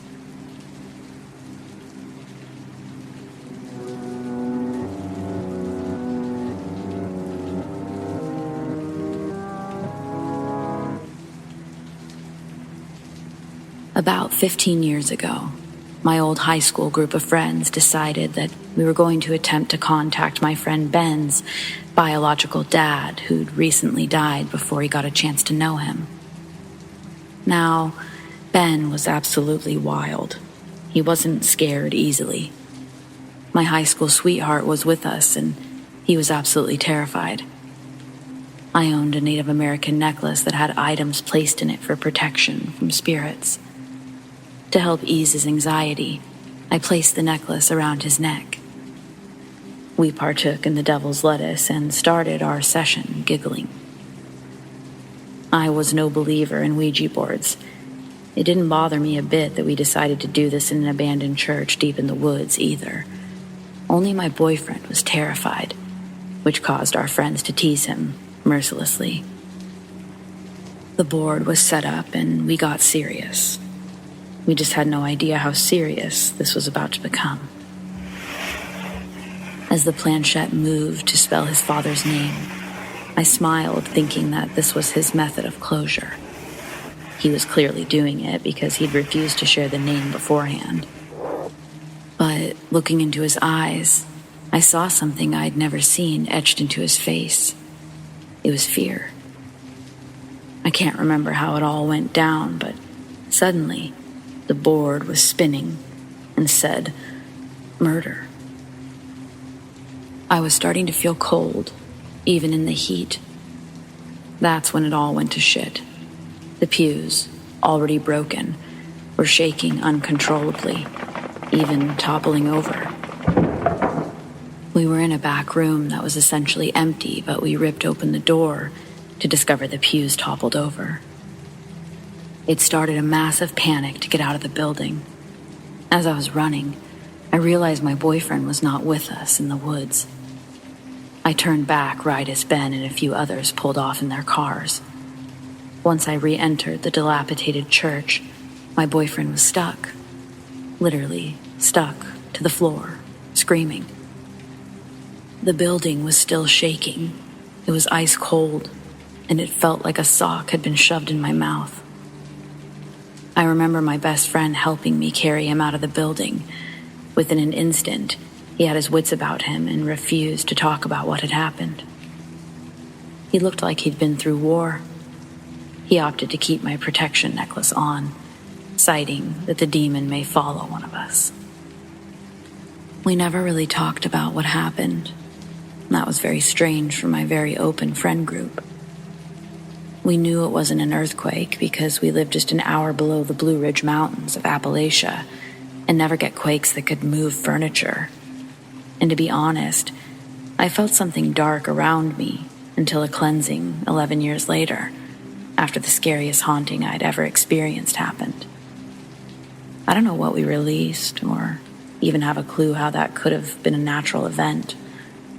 Something threw those church pews to pieces, and we never went back.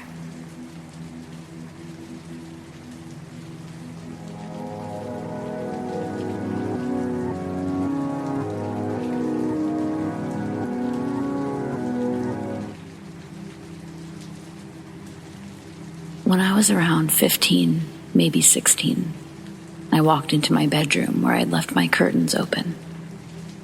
There's a patch of green right outside my house with a lamppost next to the path.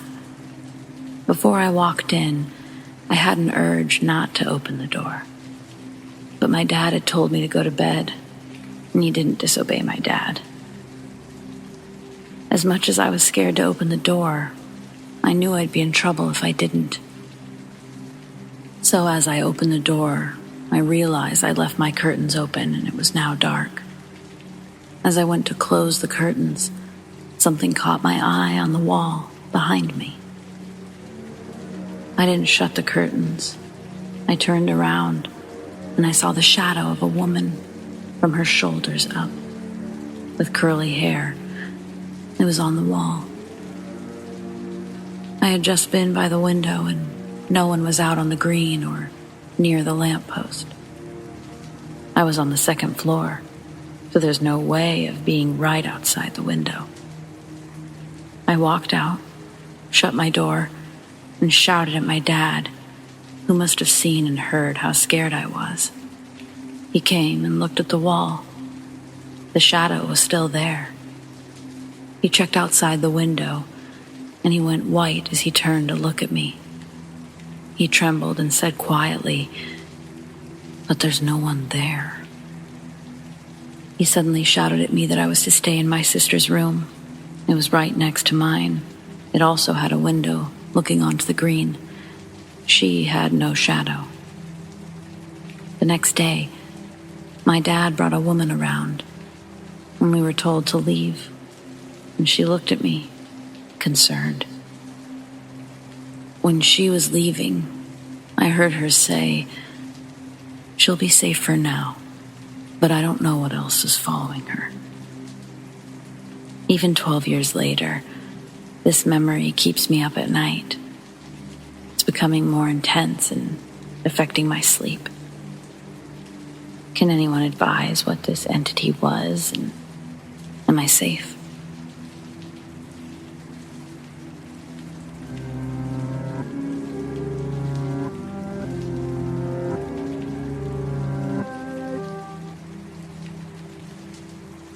This happened about 2 years ago. I woke up from a nap at about 5:30. I remember because I checked my phone, and when I did, I had a message from my mom. The message read, "I'm at the store. I'll be back in about 30 minutes. I responded back, "Okay, I love you," like anybody would. She responded back, and I went about my day. I started to feel hungry, like 10 minutes later. So I got up and started walking out of my room.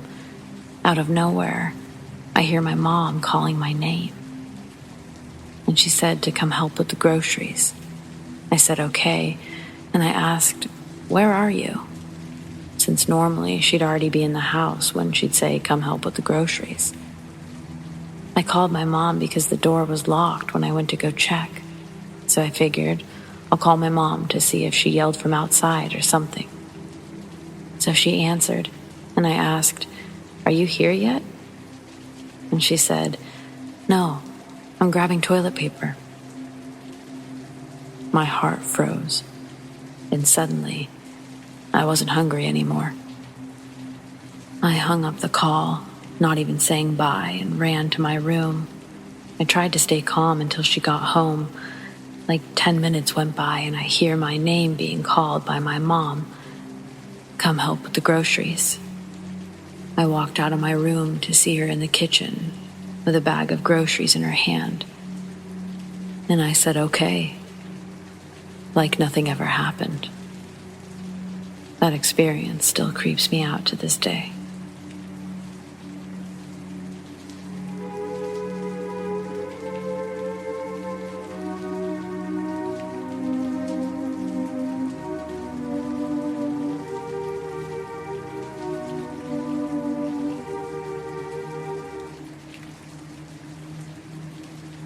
This is an experience my girlfriend had when she was younger. Around 2010, she was at her grandmother's house. It's an old single-wide trailer in the woods. It belonged to her great-grandmother before, so it's around 40 years old. It's got some rooms added toward the back of it, with a curtain separating the rooms from the original trailer. In one of the rooms in the back, the windows are covered with some sort of clear plastic, and then blinds over that. The wall that the windows are on is covered in Raggedy Ann dolls, since her grandma is an avid collector of old dolls. In the room is a bed that sits opposite to the windows, which are toward the farther side of the trailer. And outside of the window is a pretty large clearing before the woods start. That night, she was laying in bed, facing the window, while everyone else was in the living room, which is the next room over. The blinds on the window were open this night, and as she looked out, she saw a tall male figure walk up to the window outside. As it was walking up, it seemed to have been looking around, scanning the area as it walked until it noticed the window, and that's when it walked up to the window. The way she describes it is the figure had a ghoulish white face, very defined cheekbones, the skin that looked pretty smooth, almost like a porcelain doll. It was wearing very dark black glasses. It was bald and wearing some type of bowler hat, something like you'd see some old-timey person wearing. It had a black suit with what looked like a bow tie. It was holding its hands in sort of a propped-up position, with fingers interlocked and its hands across its upper torso. It seemed to have also been wearing a gold watch. Its body was pretty skinny, enough to be noticeable since the suit that it was wearing was pretty loose. When she saw it, she felt really creeped out, since that trailer has a history of paranormal things happening, a lot of them having been experienced by her while growing up. It kind of just sat there and stared at her for a few minutes, until she finally got the courage to get out of the room. she went and told her grandparents that someone was outside of the trailer, at the window. Her grandfather got his gun and went out to the side where she'd seen the figure to see if anyone was out there. He didn't see anything. After that, they all went inside, locked all of the doors. She ended up staying in the living room with her grandparents, and it wasn't seen again.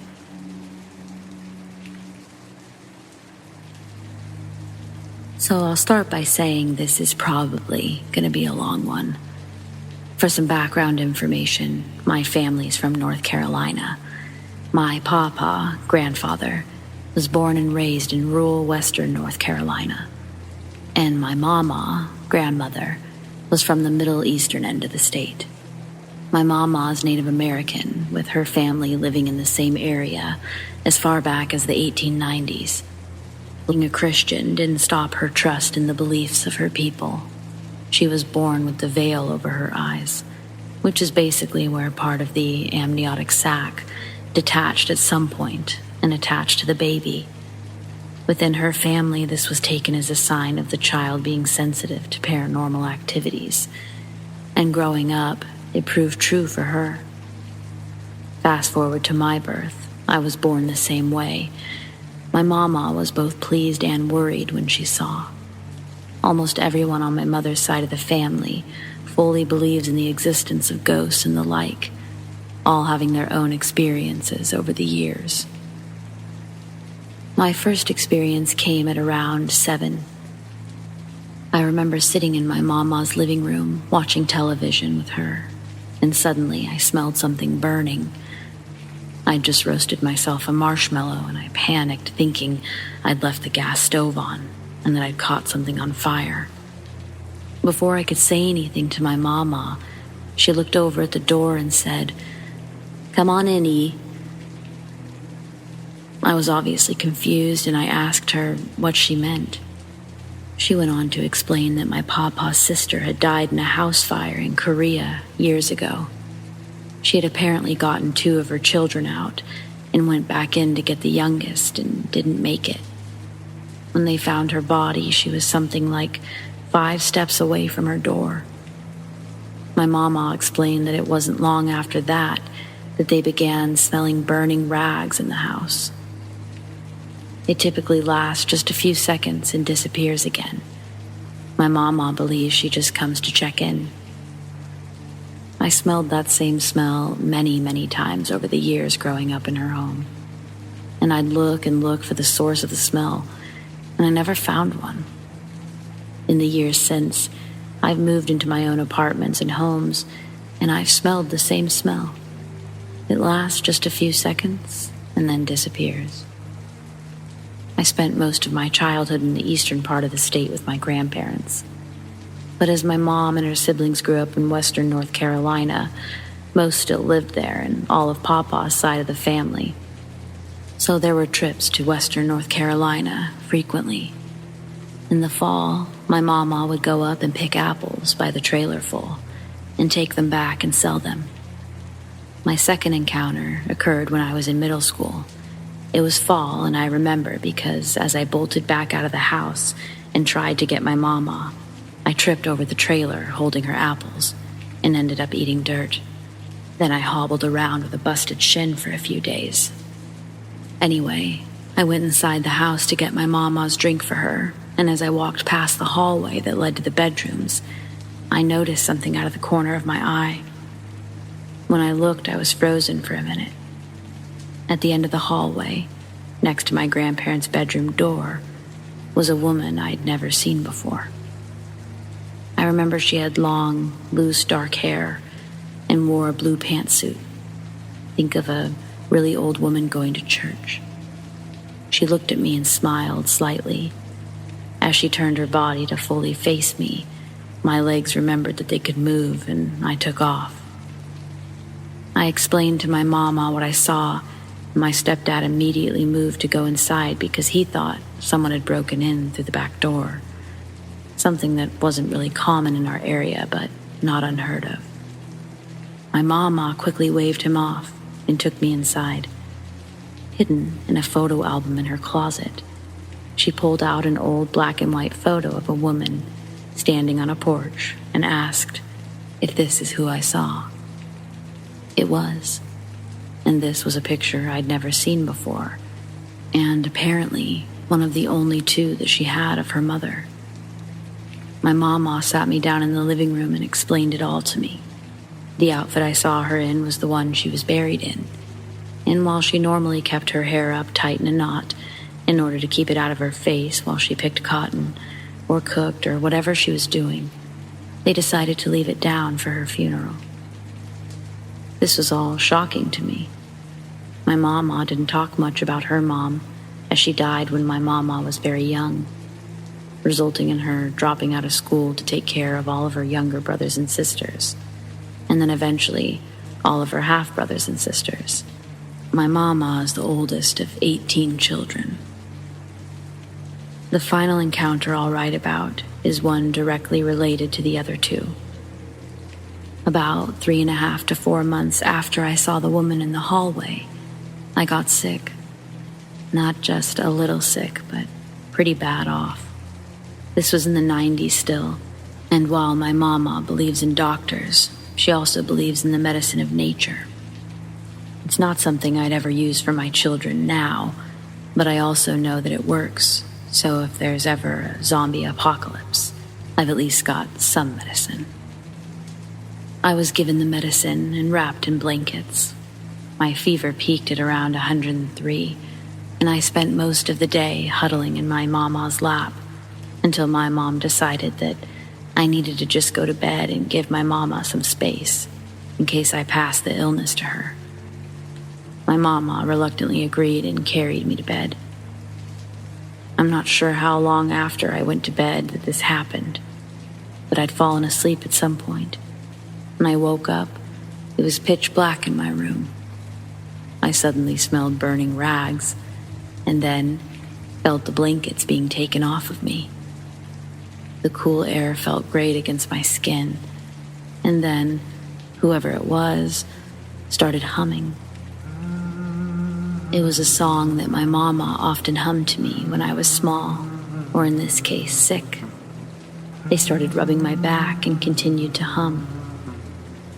I mumbled and asked my mama to bring me some water, and the answer I got back was, "She's coming, baby."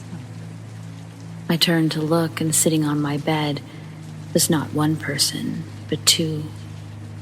My mama's mom, and the other woman I recognized as Papa's sister, whose picture my mama had pointed out on the wall after she told me the story of her death. I want to say I wasn't scared, but that absolutely wouldn't be true. I was terrified. But about that time, my bedroom door opened and my mama came in with water and medicine. When I looked back at my bed, both women were gone. I told my mama what happened, and I told her that they knew she was coming, and she simply responded, "Figures. Can't ever just mind their own business." I later found out that all of my mama's children had similar experiences when they were sick. And even now, as an adult, if I'm really sick or something of that nature, she comes to visit and hums the song while rubbing my back. I know these aren't really scary, and I definitely have my fair share of terrifying experiences with the supernatural, but I figured that it would be nice for some people to see that they don't always mean to harm you. And it's funny because even as I was writing this out, E came in and passed through the house, causing my 7-year-old to run into the living room screaming about something somewhere being on fire.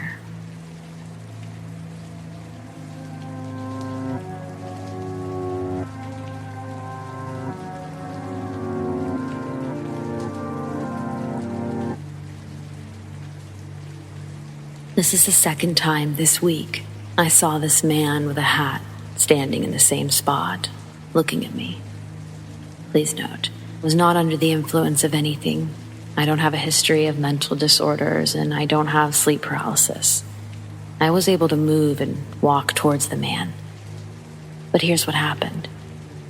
My dog barely barks and always sticks to my side.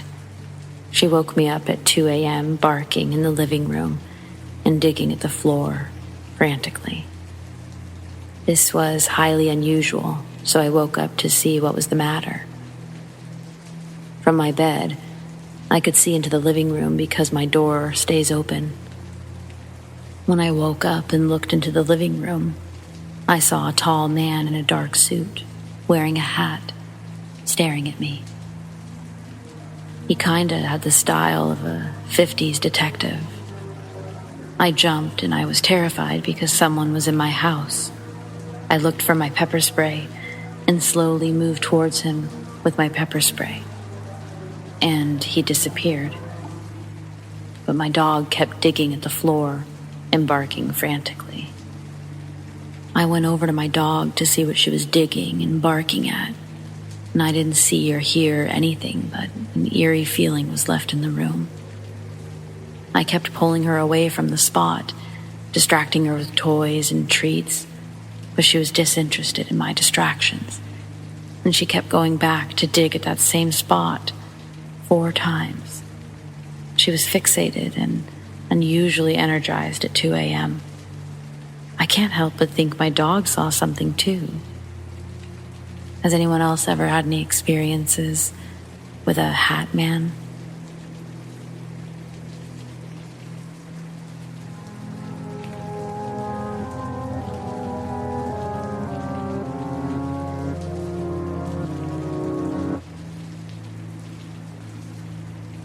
I would love to share my experiences, specifically about the house I grew up in that my parents recently moved out of about 6 months ago. We built this house and were the first ones to ever live in it. Completely brand new. You would never think that a brand new house could be haunted. At least that's what I thought as a kid. I've heard footsteps, seen things move, turn on, turn off on its own. Flickering lights, electricity malfunctions, shadow figures, and full-on apparitions. Above all, I never felt comfy in the house. I dreaded being there by myself. I never went into the basement, and I always felt like someone or something was watching me. I would always sleep with the lights on in my bedroom, and I'd have a new encounter experience on a weekly basis. My entire family had experiences. My dad, the worst. Our neighborhood would get together some months to drink and hang out. One night, the neighbors across the street from us were pretty boozy and started to mention how they think their house is haunted. Everyone's faces went cold. Everyone had a story, something to share. One neighbor had found a totem buried in their backyard and had a priest come bless it. Years later, my dad got a new job at the local brewery as a tour guide right down the street, about a quarter mile from our neighborhood. Through training, he learned that the entire area was once an Indian burial ground. The grounds go for miles and miles, completely covering our neighborhood. I'm really not sure how or why no one else knew about this from our neighborhood. I have to wonder if the county tries to keep it under wraps so real estate sales in the area don't completely tank. Well, I'm excited to share more of my experiences with you. Ask me anything.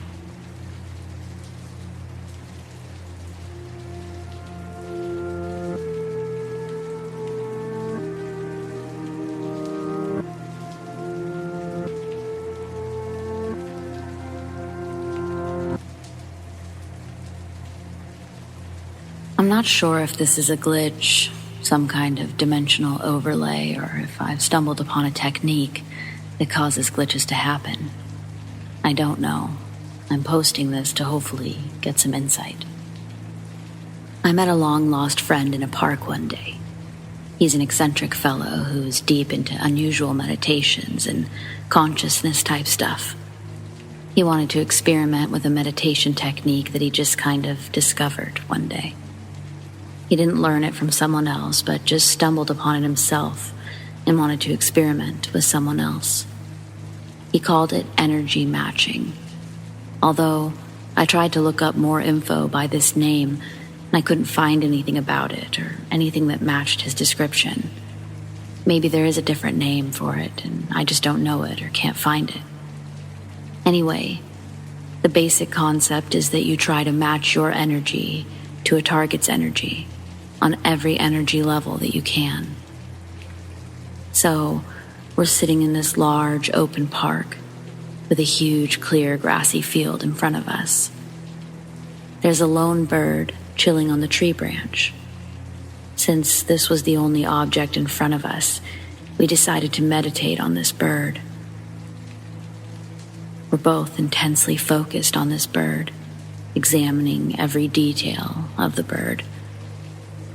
All of a sudden, the bird literally doubled.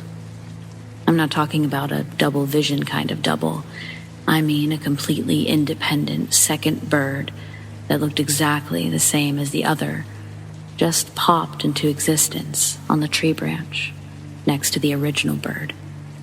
We both gasped at the exact same time when that happened, and simultaneously looked at each other and asked, "Did you see that?"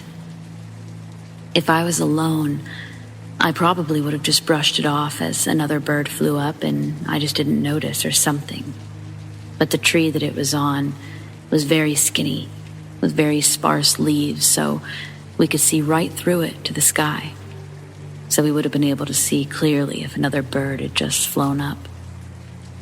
Considering how intensely focused we were on it makes the not paying attention argument less likely. As strange as that was, it wasn't enough confirmation, so we decided to try it again on a different target. Here's where things get really strange. We decided to use the park itself as the target. We were intensely focused on the park. There were no other people around, as far as the eye could see, except a lone jogger far away in the distance. It was a very quiet day. As soon as we both synced in, we hear a very loud round of applause all around us. It was like we were in the middle of an encore type of applause, not a couple people clapping or something. Like we were in the middle of a full stadium. It sounded like hundreds, if not thousands, of people clapping. We both shot up in surprise, wondering where all that clapping was coming from. My first thought was maybe the park was having an event or something, so we spent the next hour searching from where that noise could have come from. But we saw no groups of people. I mean, hundreds of people, that shouldn't be that hard to miss, right? Even though the sound was not a distant sound, we still checked if there were any stadiums or large auditoriums anywhere around us, and there wasn't. The sound of people clapping all around you is a very distinct sound that's not the same as hearing it from far away.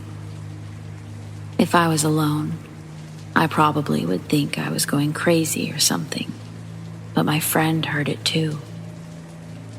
Maybe the meditation didn't cause the glitch, but rather opened us up to other dimensions or something. Or maybe the meditation has nothing to do with it and the timing was just coincidence.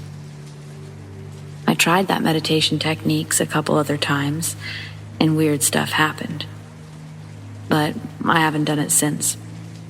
I'm actually kind of freaked out by it, and I'm thinking that I probably shouldn't meddle with things I don't understand, especially since it seems to affect reality the way it does. I have since lost touch with this friend after he deleted his social media accounts to ask him more. So, I'm posting this here, hopefully to get more clarity. If anyone has an explanation for this, I would love to hear it.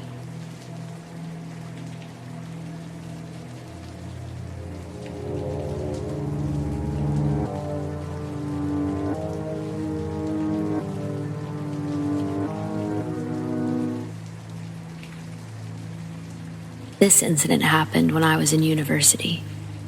I was supposed to babysit my niece that day because her parents planned a business dinner with their colleagues.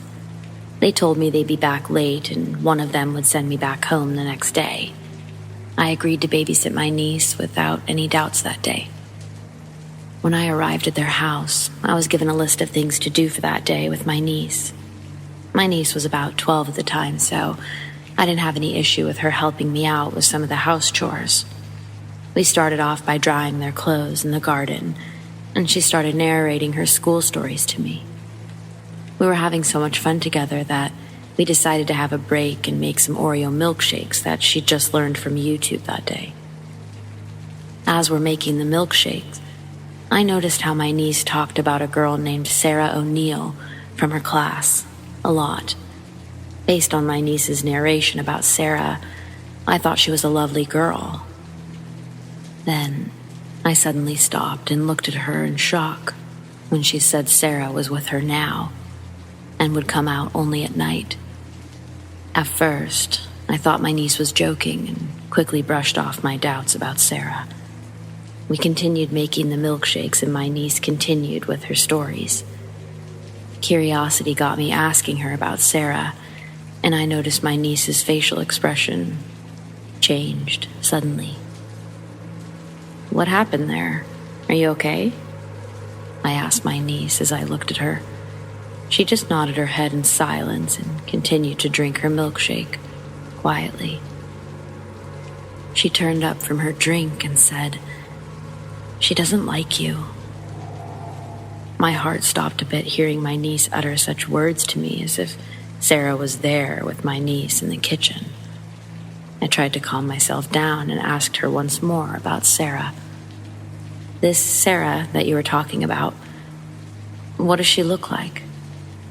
I gathered my courage to ask my niece one last time. "She's pretty, blonde hair and about my height." My niece casually described her as she continued drinking her milkshake. So I took a deep breath and smiled at her. I thought my niece was pulling my leg when she told me that Sarah lives with her and plays with her during the night. We managed to finish our milkshakes and quickly continued with our given house chores. We did some cleaning, putting the clothes in the washing machine, and lastly, some dusting. My niece and I were very exhausted after completing the house chores, so we decided to watch a movie just before heading to bed that night. I told my niece to choose the movie as I wanted to make some hot drinks for her and myself. I came back with the hot drinks in my hand and realized she'd already chosen the movie from Netflix and was waiting for me. "Sarah likes this movie. She told me to choose this movie, but she also said that if you don't like it, you can change it." My niece said this as she sat comfortably on the couch. Again, I could feel a knot in my stomach, and my heart was beating fast upon hearing my niece utter Sarah's name casually. "Where is Sarah? Can I see her?"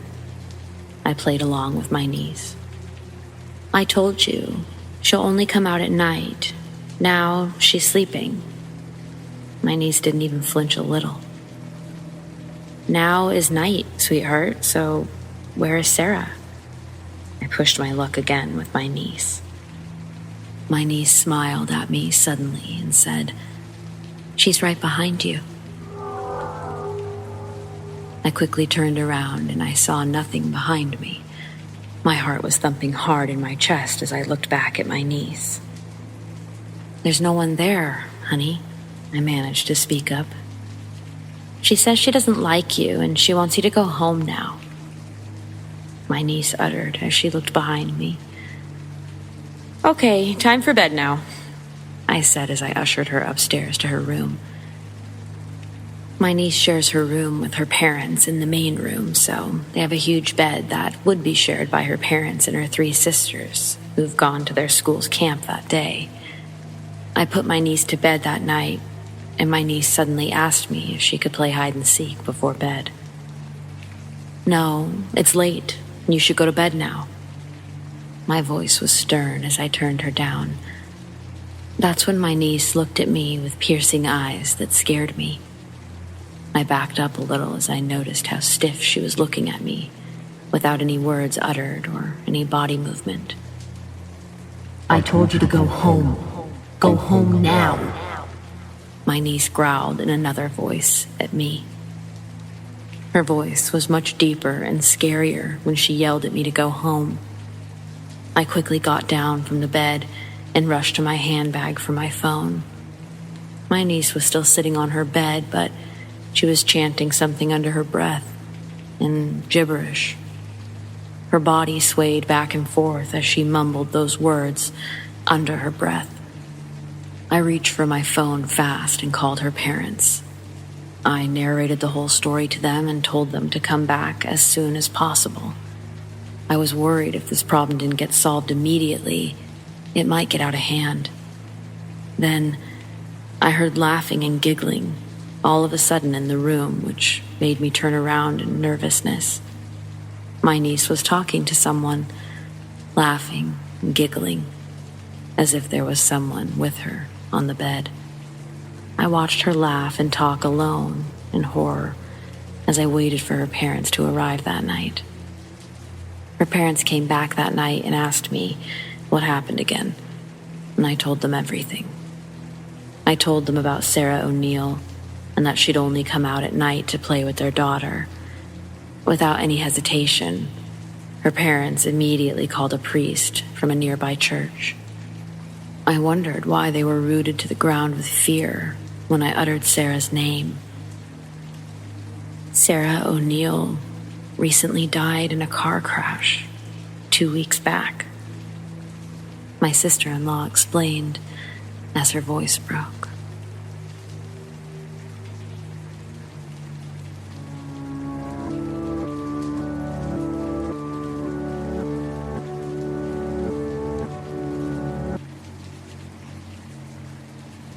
I had previously posted this story with my wife's account a couple of days ago. I didn't know what we had seen, and it wasn't until someone replied with, "Feel free to post on crawlers," that this caught me off guard, as I'd never heard of Glimmerman, Wendigo, crawlers before. Now, I haven't read too much into this topic as I have a lot going on, but I soon realized that this ties in just about everything that's happened since we moved in a year ago. I'm going to start with the seemingly unrelated incidents that have led up to this most recent, eye-opening experience. About a year ago, I moved my family and I to a home way out in the woods in Tennessee. The nights here can be extremely loud.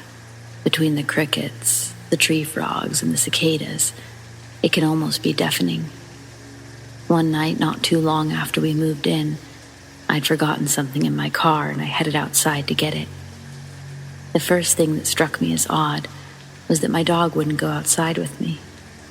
My dog goes everywhere with me, as I'm her whole world. But not this night.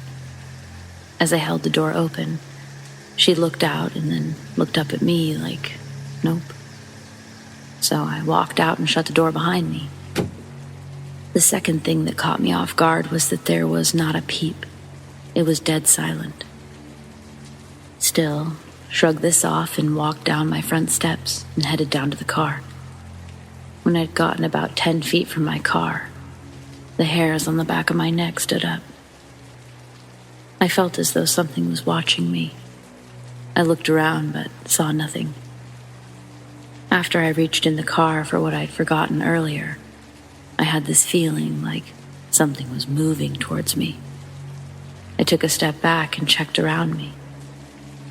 All of a sudden, I heard one of my hedges next to me that lined the walkway to our front door rattle. At first, I thought it was a rabbit. Maybe I'd spooked it, as I'd just seen one earlier in that same spot. A few seconds later, I heard the sound of a large rock, about the size of a cantaloupe, landing a few feet away from me. It hit the walkway and bounced into the shrub. I drew my gun and called out and said, "Whoever this was is about to get shot." After a few seconds of nothing, I began to think that maybe this was some local teenagers messing with the new people. I holstered my sidearm, turned, and started walking back to my front door. Almost as soon as I turned towards my house, I heard this deep, panting sound.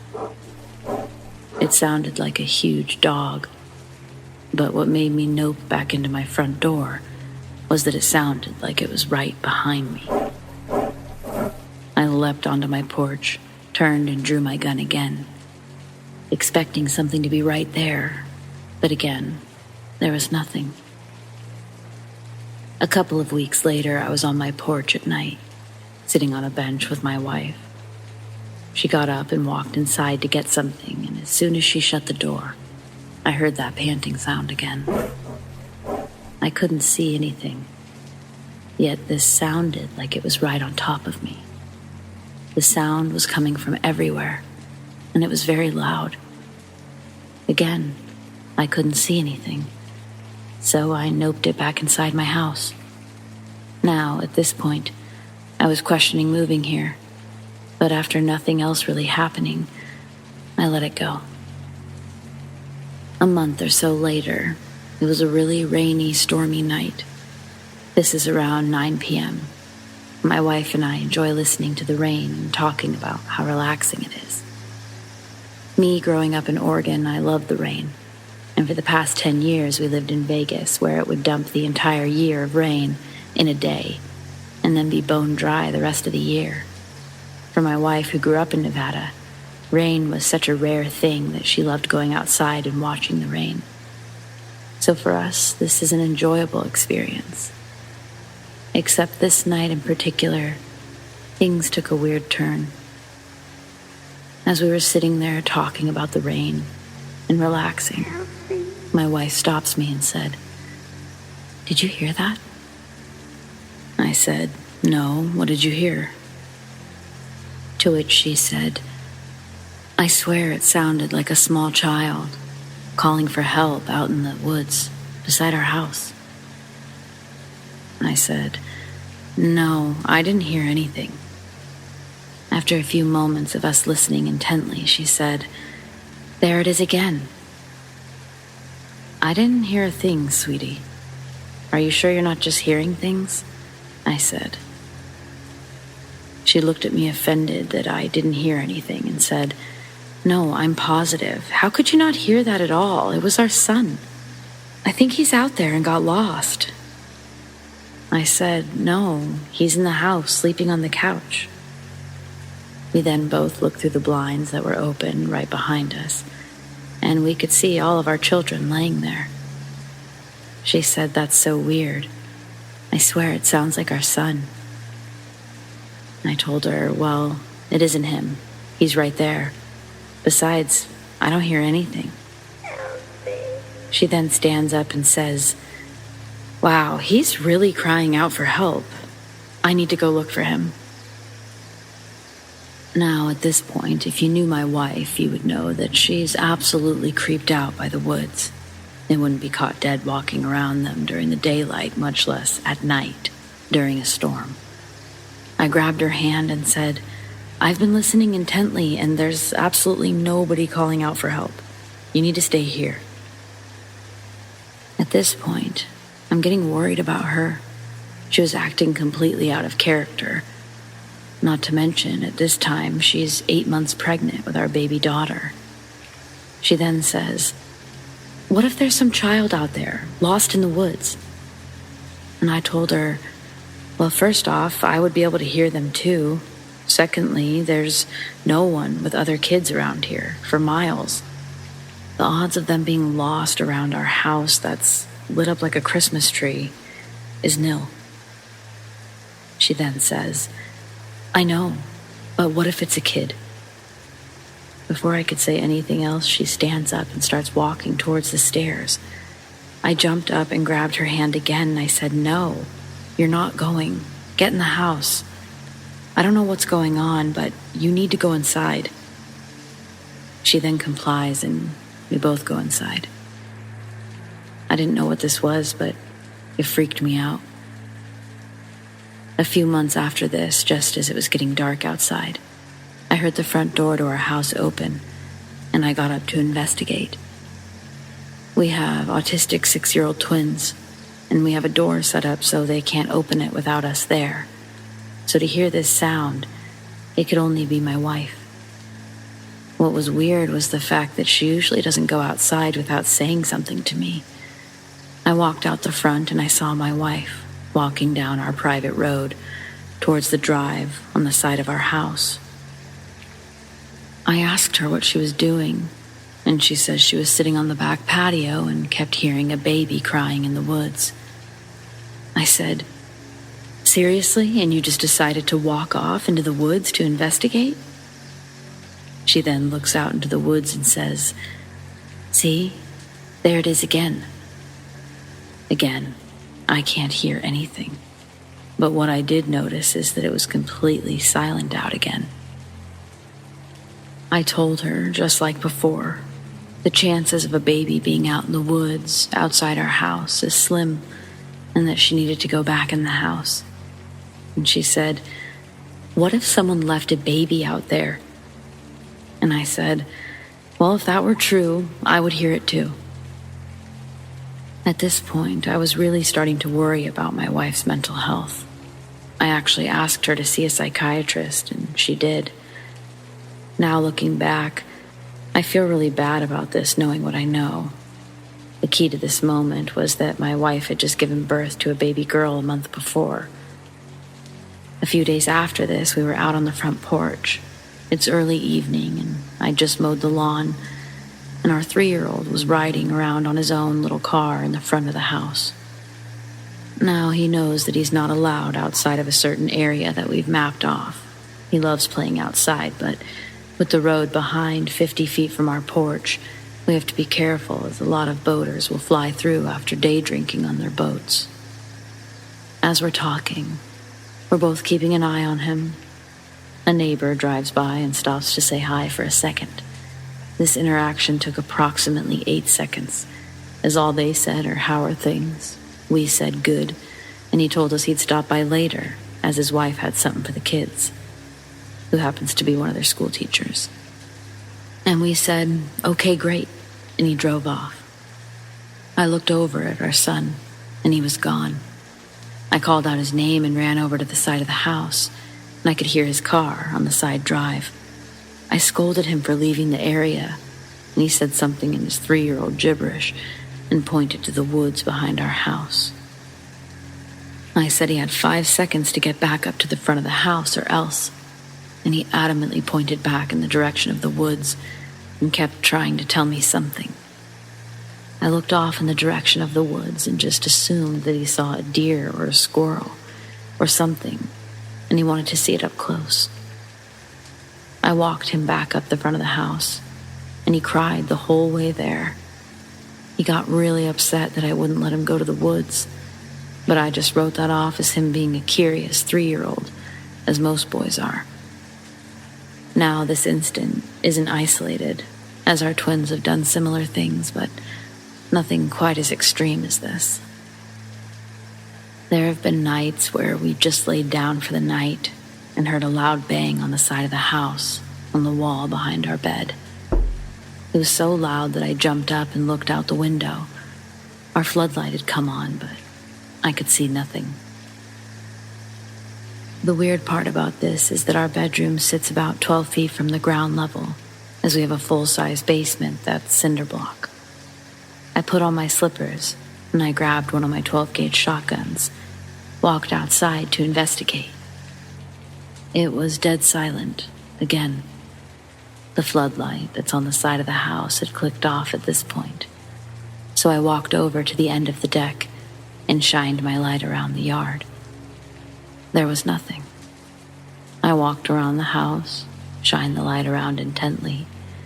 As I approached the back side of my house, the hairs on the back of my neck stood up. It felt like someone was watching me. I shined the light up into the trees, but again, nothing. I rounded the corner, and the first thing I noticed was that my 3 dogs were in their area, and they weren't making a peep. Now our dogs have no filter, and they'll bark at anyone and everyone. This includes me. So to see them all hiding with their tails between their legs, not making a peep, really had me worried. As I kept walking around, All of a sudden, the crickets and the frogs started making sounds again. It was as if someone had clicked a switch. I walked into the house, told my wife that I hadn't seen anything. She shrugged and said, "Okay, as long as the dogs were okay." Due to the circumstances that night, I decided to let the dogs sleep in with us. The very same thing has happened on all 4 exterior walls of the house. It's random and annoying, but just like these instances every time, there's nothing going on outside.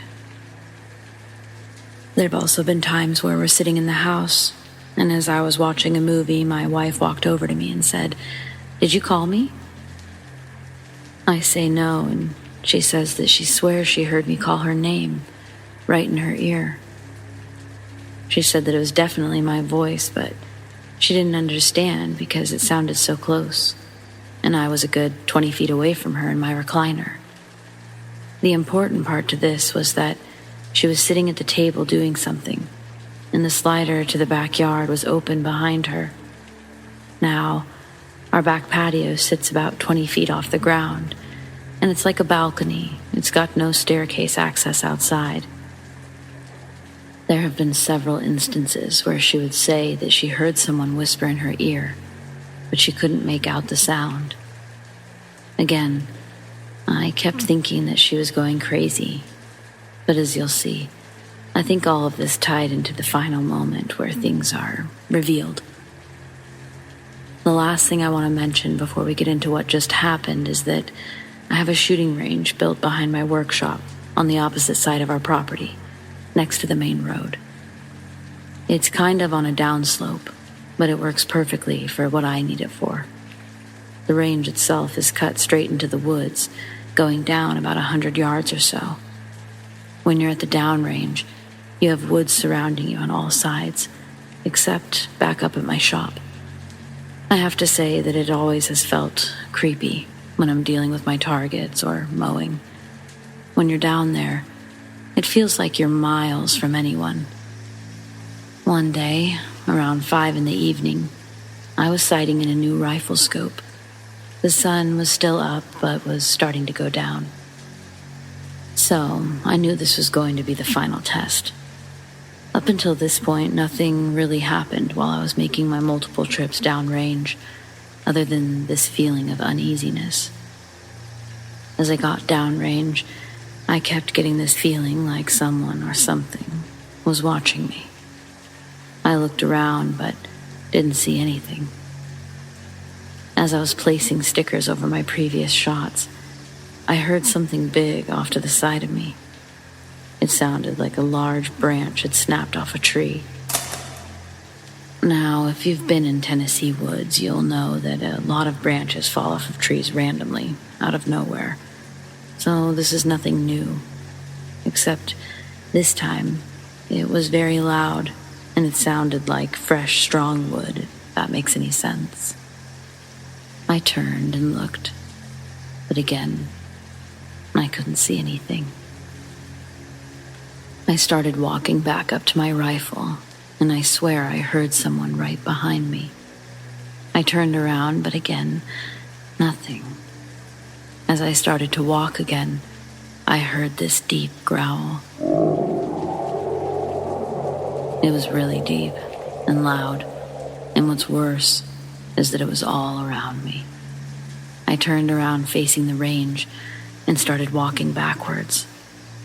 The thought of some rabid dog charging out of the bushes had me freaked out, so running wasn't a good idea. I slowly walked backwards up the hill to my rifle, but nothing happened. I grabbed my rifle and sprayed the target with rapid fire, hoping to scare off whatever was stalking me. I left 10 rounds in the mag and grabbed my rifle bag. I quickly walked up to the house. I didn't tell my wife about this because I didn't want her to freak out. Fast forward, about a year later when we moved in, my niece was staying with us as a live-in nanny to earn money over summer break from college. We were on our way back from the store and a mile from our house, and I saw 2 eyes reflecting in the headlights. coming from a wide tree on the side of the road just ahead. It had caught my attention because they were higher than a deer, but a different color and size too. Just as I had said, "What is that?" and squinted, they vanished. I had made a comment that it was almost as if it had known I could see it, and it moved. The color was kind of a golden green. They resembled the mannerisms of a large cat, as they felt ominous. It's hard to explain, but I shrugged it off as we were passing the tree, and I saw nothing. A few moments later, we arrived at the house. We were getting bags out of the car. My 3-year-old son came bolting out of the house, excited to see me. As I was waiting to help her carry in the bags, I heard my dog growl. I looked in the direction that she was looking up at, my neighbor's property across the street. Now what I saw kept me up all night. Up until this point, I've always been skeptical, as I'd never seen anything with my own 2 eyes. Even with what had happened to me the year prior, I still had my doubts that this was just my mind playing tricks on me. Now my street is kind of spread out. Each house sits on several acres, and at the end of the road is Kentucky Lake. My neighbor's house sits adjacent to my house on about an acre lot. Directly in front of my house is a wall of woods, and behind my house is several thousand acres of untouched forest. As I was looking across the street to my neighbor's property, I saw a large, dark figure between the trees. At first, the movement caught me off guard, as it looked like something big moving quickly on all fours. Then, when it came out into clear view, it stood up and walked like a man. At first, I didn't know what to make of it. It was very tall, but what was so strange about it was the distance that it was covering, and the fact that it was in front of his shed. I swear I could see through it. It was clearly walking quickly, but moving faster than any person could at a sprint. More importantly, there was no sound. It was like it was phasing in and out of reality as it moved.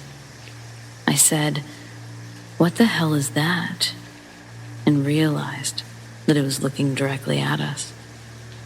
It had moved at an angle away from us to minimize its time out in the open, and moving quickly as it could while still being silent.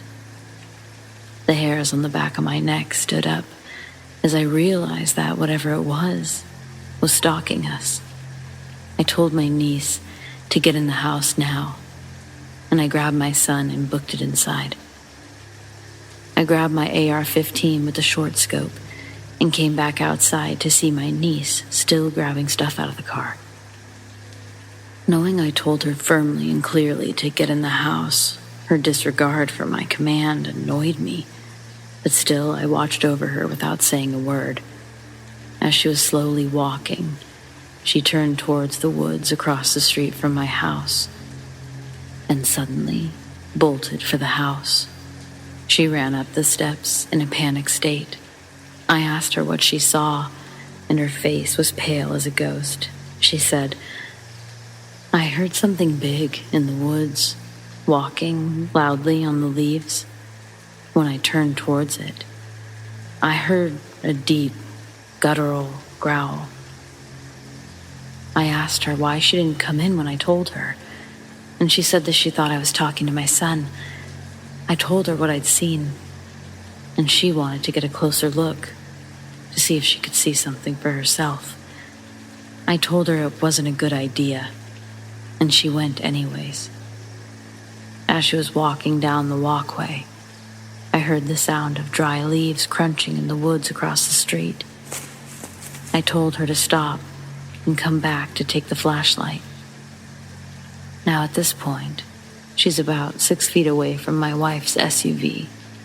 As she turned and started walking back towards me, I caught a glimpse of something gray and hairy. It bolted from behind the SUV, back across the street into the woods. My porch is a raised porch. Our SUV is about 6.5 feet tall, and whatever this was, it cleared about 45 feet in what looked like a single jump. It moved like lightning. Whatever it was, it wanted my niece. It jumped behind the car, out of my line of sight, and was waiting for her. She still doubted my warnings and grabbed the flashlight, walked back towards the car. As she entered my driveway, she stopped dead in her tracks, leaned forward as if she could see something. I asked her what she saw. She turned and ran back up to the porch with a terrified look on her face, saying, "Nope, nope, nope, nope," over and over again. She said it was a figure hiding inside the tree, and she saw its eyes. I asked her what they looked like. All she could say was that they looked a dull red at first, but as she got closer, they looked dead. I said, "What do you mean dead?" And she said, "The pupils, they looked grayed out, like eyes when they go blind." She said that it was really dark gray, and she swears that she could see through it, almost like a dark cloud. She wanted to go out again, and she took a step down the stairs. As she did, it revealed itself from the tree. I said, "Get inside," and I went in and locked the door. It looked like a tall human being shape. It was really tall, and it looked ominous as hell.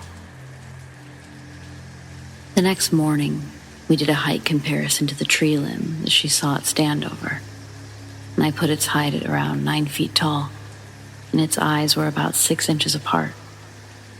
At this point, I don't know what this thing was.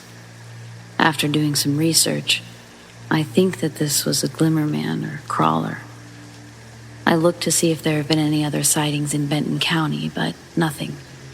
More importantly, I swear it would phase in and out, almost like a shadow person, but bigger and more obvious. I originally posted this on a Bigfoot sub, but after doing a bunch of research, I believe that it belongs here.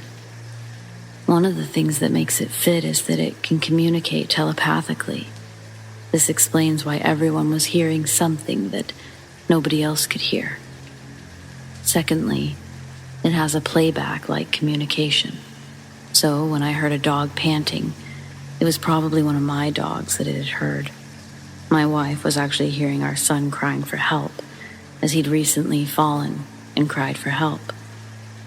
The baby crying would be our newborn baby, who she'd given birth to recently. And it must have heard me call my wife's name and kept telepathically calling my wife's name with my voice. Another thing that my niece had said that night was that she felt compelled to go back outside to it. She said she felt like this thing was communicating with her somehow, and it wanted her to go back outside. The more I read about this thing, the more everything that's been happening over the past year makes sense. One thing that I find extra convincing is that down the road towards the lake, there's a property that's barbed wired off, and it's a wall of forest with no driveway. A lot of the property down our road is undeveloped owned land, and on one of those trees, there's a large old sign that says, "Screamer lives here," with an arrow pointing back into the woods. Now, I have to admit, when I first saw this sign, I laughed, thinking maybe the owner screamed at trespassers who entered his property, and teenagers put up the sign to mess with him. But when I did a satellite search of the neighborhood, the entire section of road has no houses or trails or anything, and is just pure forest for as far as the eye can see. One of the things that this thing is said to do is make a loud scream when threatened. Now that you understand my story, I doubt that this is ending. The next question is, what can we do? I don't want my wife or kids to disappear one day. And if there is more than one of these things out there, this really makes the missing 411 make a whole lot of sense.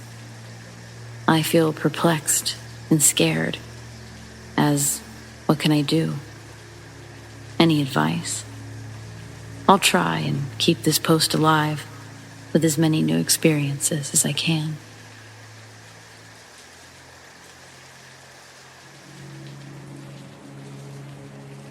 I was at the laundromat today with my father and my 1.5-year-old. To kill some time between loads, I took my extremely active Tot outside where he couldn't destroy things. There was a gas station about 30 yards next door, and there was a 6-foot chain link fence halfway between that separated the lots. The area just outside the laundromat that's connected to this fence was a little grassy, sandy, open area with one large tree right in the center. My son runs outside, turns, and starts running around in this area, laughing and playing, which is great. After about a minute, he starts running up diagonally towards the fence in the direction of the gas station. I'm laughing behind him, watching his little legs go, when all of a sudden, I hear footsteps approaching behind me. So I turn and look, and I kid you not, it was like the movie Get Out. This man was just straight, knee to chest, running straight towards my child, with manic eyes. I bolted and scooped him up. I darted back into the laundromat so fast. I glanced back over my shoulder when I was taking off, and the guy was now on his knees, laughing and then rolling around, being all weird. I'm not sure if he was mentally ill or high, but I was shaking so bad because I had no clue what his intentions were.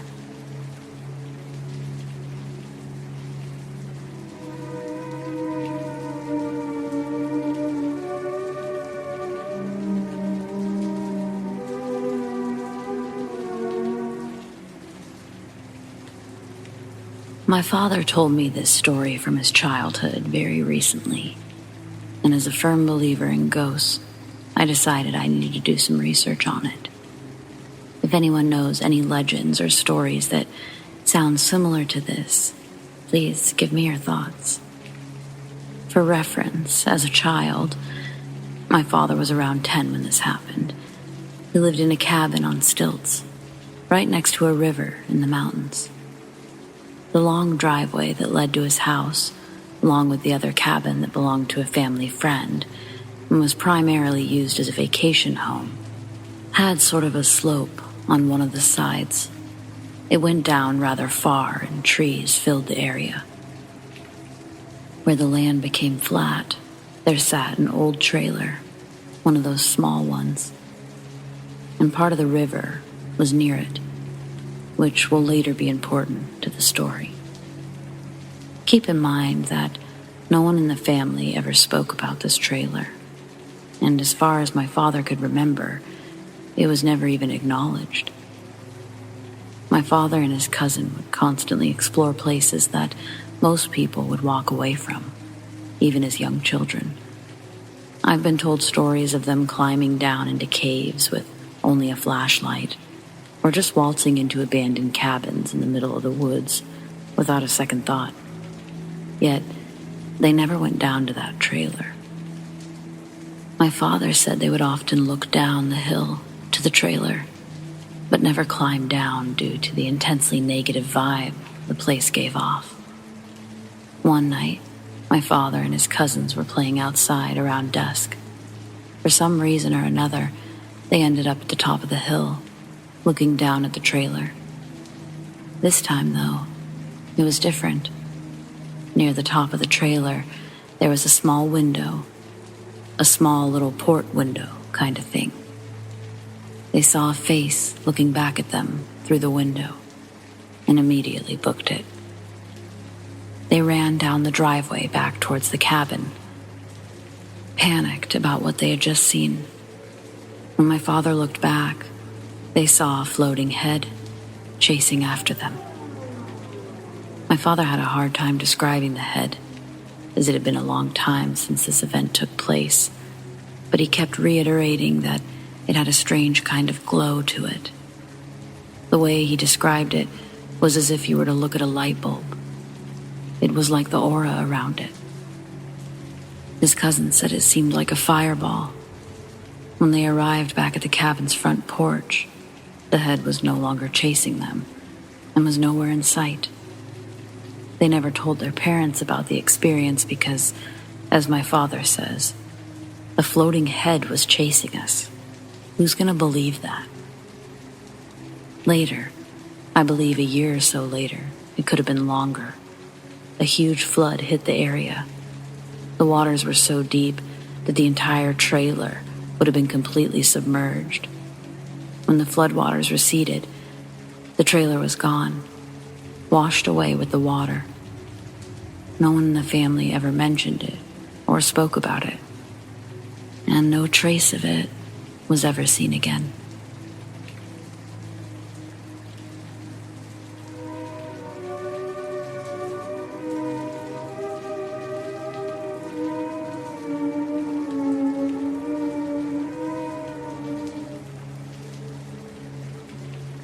This is an experience my girlfriend had when she was younger.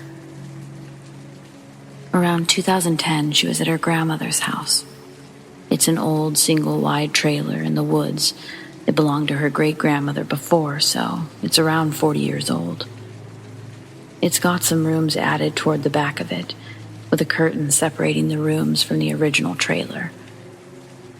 In one of the rooms in the back, the windows are covered with some sort of clear plastic, and then blinds over that. The wall that the windows are on is covered in Raggedy Ann dolls, since her grandma is an avid collector of old dolls. In the room is a bed that sits opposite to the windows, which are toward the farther side of the trailer. And outside of the window is a pretty large clearing before the woods start. That night, she was laying in bed, facing the window, while everyone else was in the living room, which is the next room over. The blinds on the window were open this night, and as she looked out, she saw a tall male figure walk up to the window outside. As it was walking up, it seemed to have been looking around, scanning the area as it walked until it noticed the window, and that's when it walked up to the window. The way she describes it is the figure had a ghoulish white face, very defined cheekbones, the skin that looked pretty smooth, almost like a porcelain doll. It was wearing very dark black glasses. It was bald and wearing some type of bowler hat, something like you'd see some old-timey person wearing. It had a black suit with what looked like a bow tie. It was holding its hands in sort of a propped-up position, with fingers interlocked and its hands across its upper torso. It seemed to have also been wearing a gold watch. Its body was pretty skinny, enough to be noticeable since the suit that it was wearing was pretty loose. When she saw it, she felt really creeped out, since that trailer has a history of paranormal things happening, a lot of them having been experienced by her while growing up. It kind of just sat there and stared at her for a few minutes, until she finally got the courage to get out of the room. She went and told her grandparents that someone was outside of the trailer, at the window. Her grandfather got his gun and went out to the side where she'd seen the figure to see if anyone was out there. He didn't see anything. After that, they all went inside, locked all of the doors. She ended up staying in the living room with her grandparents, and it wasn't seen again.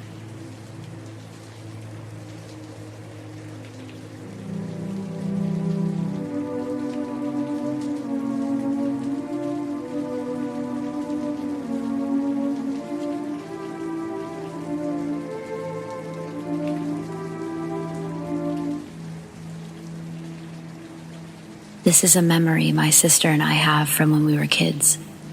We both remember it exactly the same. We were walking down the hallway towards our bedroom when we saw a strange figure at the end of the hall, just outside our room. It was your stereotypical, almost transparent figure under a bedsheet type of thing. No feet, just hovering. Only it wasn't pure white. It had more of a greenish-blue glow to it. We stood frozen, and we waited for it to move. We knew that our parents were in the living room, just behind us, to our right. It started to glide forward, but before it got far, we'd forced our legs to make us move in the direction of our parents, and we ran without looking back. Our parents consoled us and went to examine the hallway themselves. They saw nothing, but what did we see? Whatever it was, we never saw it again.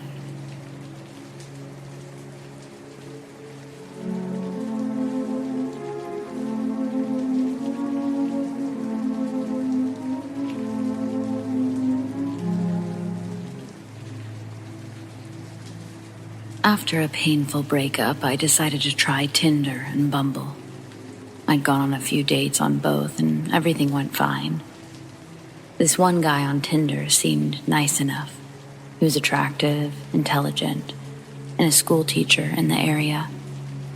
We talked for about 2 weeks before the idea of a date came up, but he said that he'd been in a recent auto accident leading to a concussion.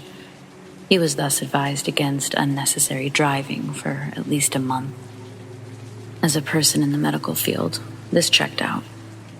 We talked for about 2 months as he was healing, and then finally had our date. We had lunch at a place that he picked. It was fine. The food was good, and the alcohol selection was nice. He was rude to the waitress, which put him in the negative, along with his MySpace photo angles. After lunch, he asked if I would take a walk with him through this park. I said yes. We drove there separately. It was about a mile away. We walked through the park until we came by some swings. I beelined it for them because I love swings, and there was no one else in the park. As I was happily swinging, he stood there watching me. Finally, he asked, "Hey, what do you think would happen if you were to die right now? How would you feel?" And I laughed, feeling happy on the swings. I would be happy, I guess. And then he asked, "Well, what would you feel if someone made that happen?" And so I asked what he meant, and he elaborated. "What would you feel if I were to make you crack your head as you fell off the swings?" And that's all the specifics I really remember, because what followed was this guy describing how he would kill and torture me. I don't remember his specifics, but I remember thinking, "Oh, fuck, there's no one here. Let's keep him happy." And I was agreeing to certain words like scream, pain, and big. Finally, a family started down the hill towards us, and I fucking booked it. Him at my heels, blathering on about whatever. I got to my car, and there was a full audience at this point. And he leaned into me saying, "So, I'm going to lean into you." And I flinched away from him. He straightened up and ran to his car and left. I tried to report him on Tinder, but he'd already deleted his account. He never told me his last name. He explicitly wouldn't when I asked that day. 2 weeks later, he texted me saying that my manners were horrible and that my swing set banter was terrible. I blocked him and had nightmares for weeks afterwards.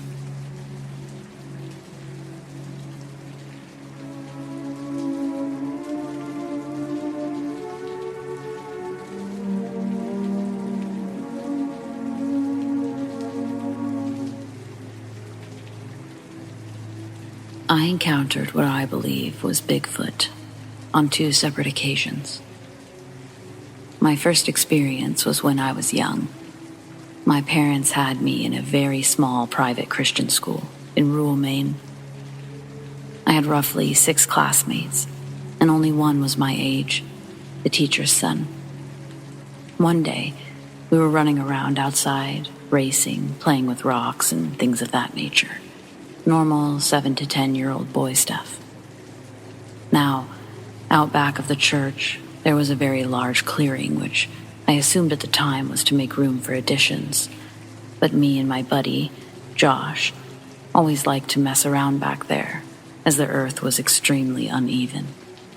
Little divots to hide in, plenty of rocks to flip over and discover salamanders.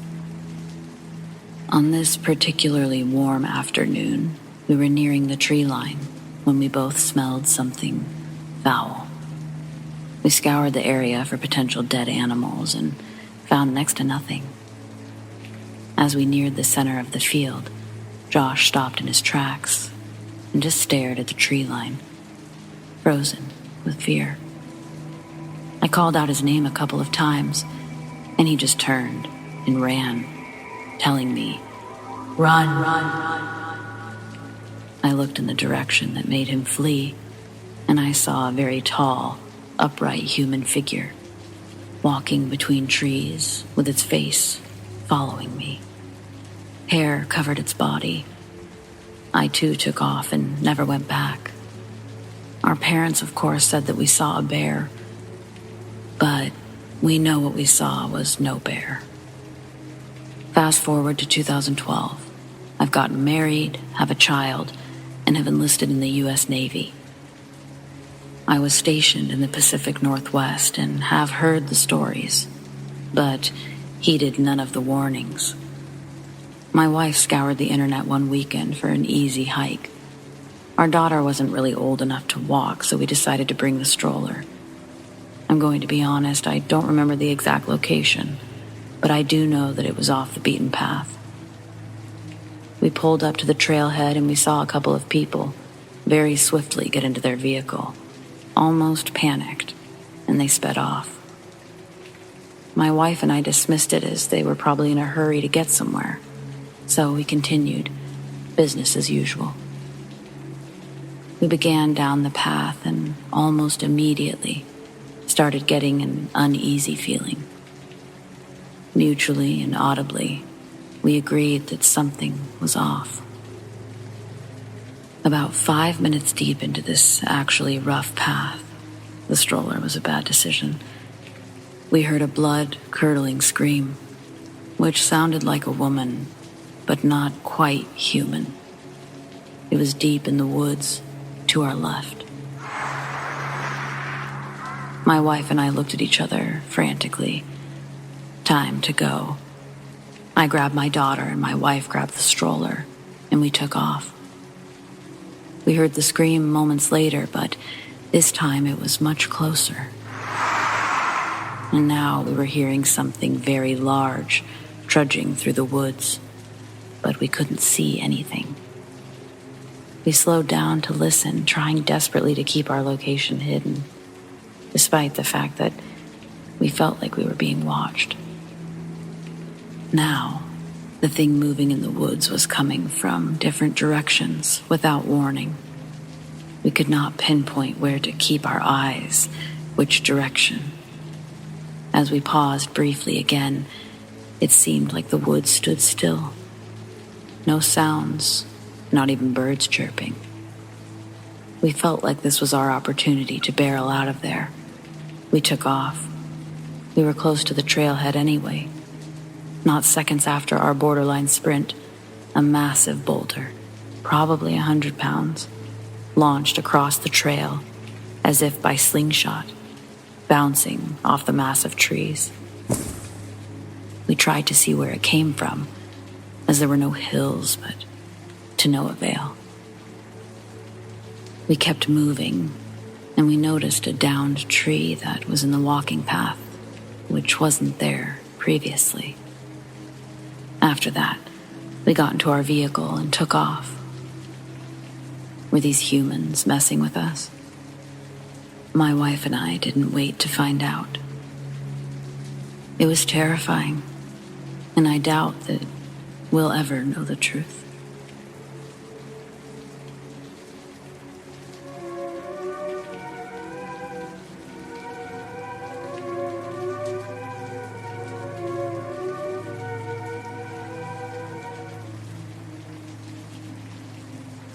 So this was about 3 years ago. It still creeps me out. I was 18 at the time. I'm now 21. I was walking home from work at the local pizza joint, and I took my usual route home. It was about 9:45, 10:15 p.m., and it was super dark. As I'm getting about 100 yards away from the street I live on, a white van turns onto the street. Something didn't sit right with me, so I yanked out my earbuds and paused my music. I then turned down my street, and as I'm getting closer to my house, I start getting a weird gut feeling. I look up from my phone as I was about to text my roommate, who was out of town at the time, that I was almost home, about 15 yards or so. As I look up, I notice the white van sitting in front of my house, and the man inside is just staring at me. The yellow car light shining on his face. He had brown hair, glasses, facial hair. His van lights were off, but his car was running. I stop and I put my back to a tree in my neighbor's yard, and I just stood there, maintaining eye contact with this man. After about what seemed like eternity, probably 5 minutes, he starts driving towards the stop sign at the end of the road. I didn't put my back to him. I kept my back to the tree and maintained visuals on the van the entire time until it stopped at the stop sign. He just sat there for probably 2 or 3 minutes, all while I'm not looking away and while my back was still on the tree. Finally, he turned right, the direction in which I'd come from, and about 20 seconds of making sure that nobody else was coming, I bolted to my house. I quickly get inside and lock the door. I go to the window and very quietly look through the blinds. After a few seconds of looking, he drove back up and down the street and left again. Afterwards, I text my roommate what happened and then went to each and every one of the windows in my house to make sure they were locked, along with the back door and garage door. I made sure to keep all the lights off for the remainder of the night. I didn't sleep a lick that night. I was so paranoid at every sound or movement. Let's just say, I never walked home after that.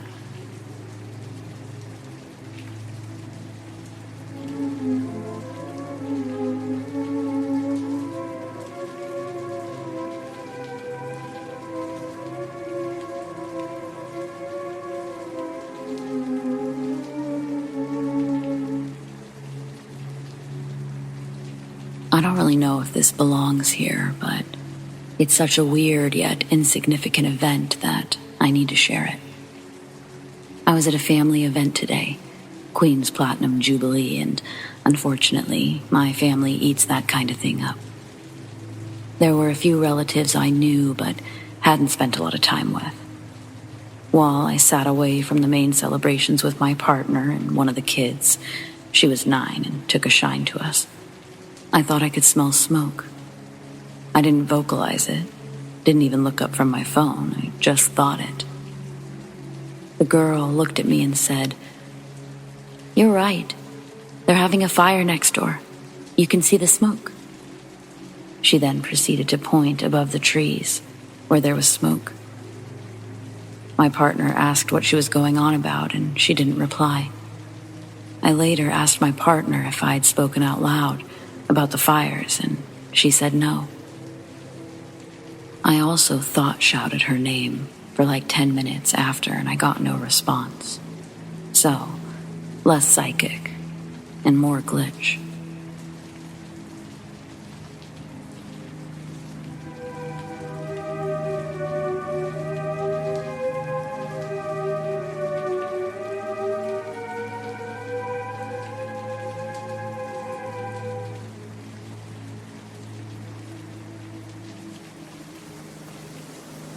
It was raining. An ambulance's approach can be heard just beyond the hill in the distance.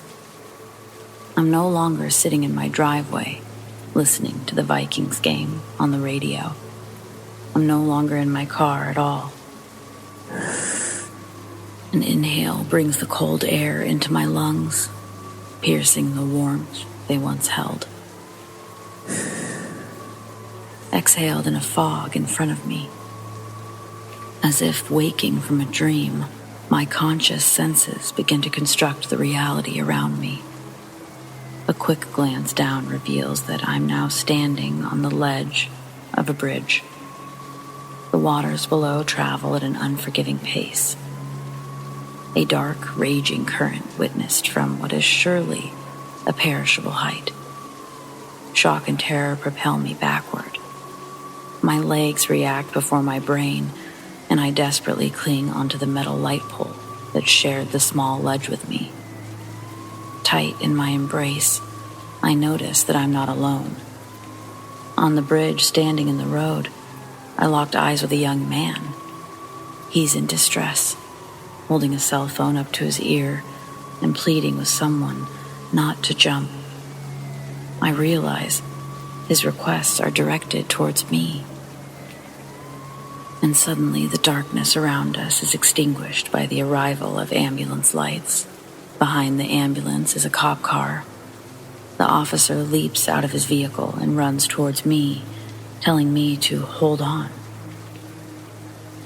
When they help me back over the steel bridge rail, I'm led to the back of the ambulance where they take my vitals, and the cop asks what I was doing up there.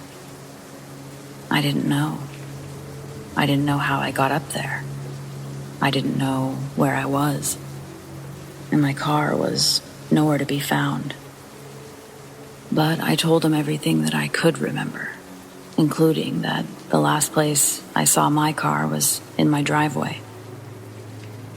I accept the ambulance ride to the local hospital where they can do some tests on me.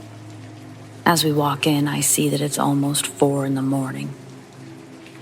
Earlier that day, or more accurately, the day prior, I dropped my partner off at the airport. I didn't want to alarm her just before she got on a plane, but I had a mini heart attack on the freeway while driving us there. The steering wheel fell through the fingers of my left hand, but I held on with my right. After a series of violent palpitations, somehow, by the grace of God, my heart rate started to calm down. We make it to the airport and say our goodbyes. As the sliding glass consumed our final gaze, I felt my heart start to act up again. A horse in my chest, spooked from the trot of a death gallop. In anticipation for the pain to grow, I quickened my steps to get back in the car and scramble for my heart medication in the glove box. It's the music of a dead man, I thought, while the pills dance and crash into the orange walls of the bottle, like maracas as my shaking hands try to steady the beat. With a few drops of moisture found in a Gatorade bottle under the seat, I managed to swallow the 2 pills. Then I sat in the airport parking garage and turned on the Vikings game for a while, until I felt confident to drive again. When the first quarter ended, I began my trip home. During the drive, I decided to get some McDonald's. I take the exit ramp, but then I have to look again because it seems somehow I'm merging back onto the freeway. The cars behind me are honking, and I hastily merge back onto the freeway, thinking what happened could be blamed on an absent-minded distraction. Like when you walk into a room and forget what you were there for. I'll just get food closer to home, I thought. And that's when I saw the McDonald's bag sitting in my passenger seat. The hunger pains I'd previously felt have manifested into sharp jabs of fear and doubt. The sensation is breathtaking. I hit the hazards and pull off to the shoulder, and I dig inside the bag for a receipt. If the time on my dashboard was correct, it had been a half-hour difference from when I got my McDonald's to tapping my hazards. But what truly scared me was that there was another bag under the McDonald's. A paper bag with a pack of Marbreds in it. I don't smoke. That receipt unsettlingly reads just shy of 10 minutes to the dash. The truest confusion draws tears to my eyes, and I sob, parked on the shoulder, as the Vikings game goes into halftime. My partner won't be landing for another hour, and as I contemplate what to do next, it's hard to ignore my paranoia that this could happen again.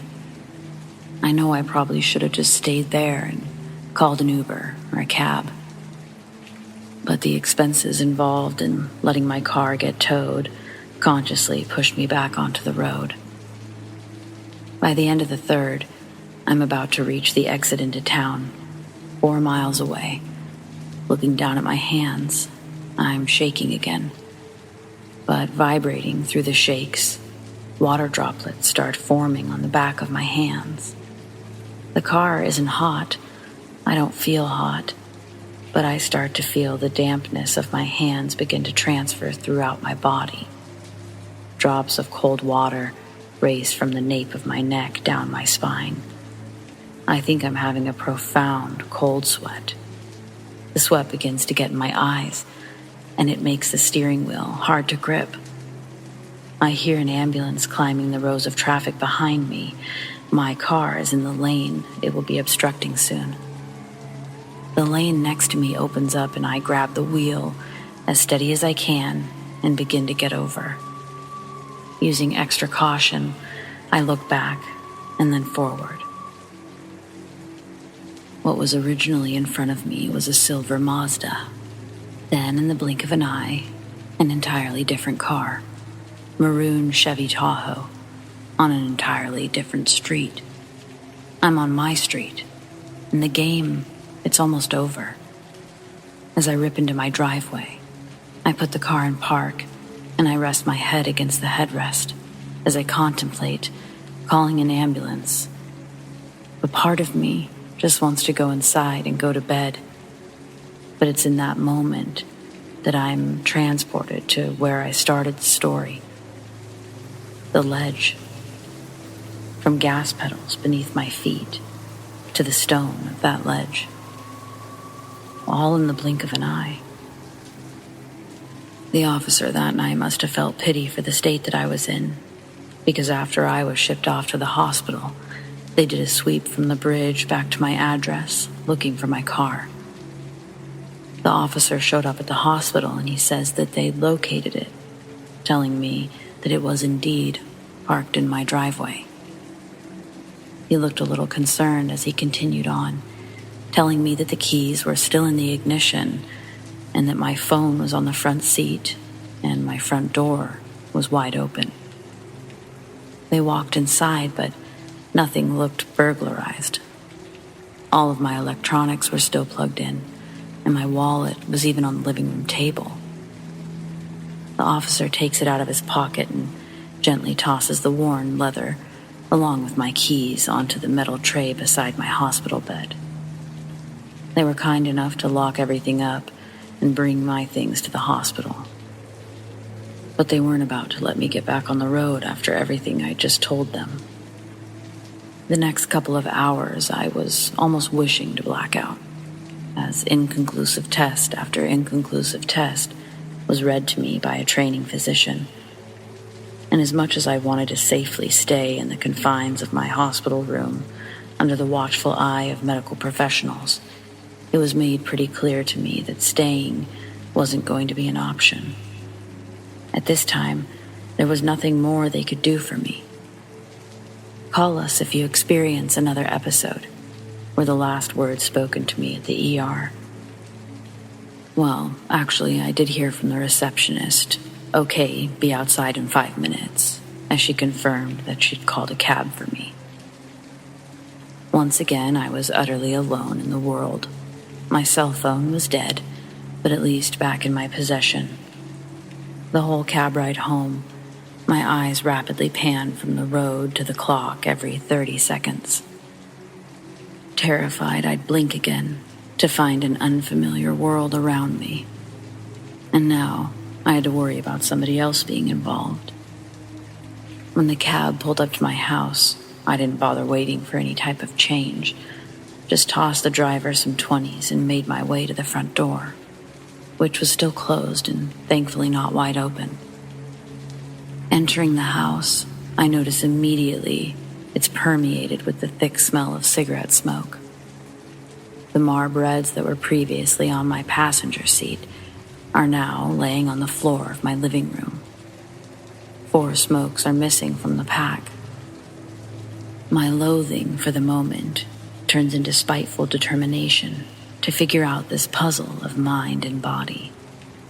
When my phone turns back on, tons of voicemail notifications and text messages start filling up my notification bar. While it's still vibrating, I call my wife and I tell her everything up to that point. She reacts exactly how I expect her to, probably exactly how any loving partner would. She tells me that she's finding a flight to take out tomorrow, to stay home, and that she'll get a ride back. Unfortunately, since then, this has not been an isolated incident. Though I don't have many more answers, I've been prescribed medications and keep going through different tests. Right now, I'm on a medication called Namenda. It's supposed to help with cognitive short-term memory loss. And Midrodin, which is supposed to help with the blackout part.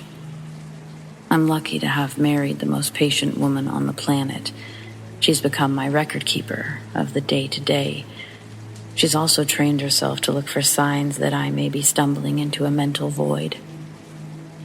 The part I find really unsettling, and we haven't been able to get many answers on, is the fact that when I go through these blackouts or episodes, my wife says my personality changes.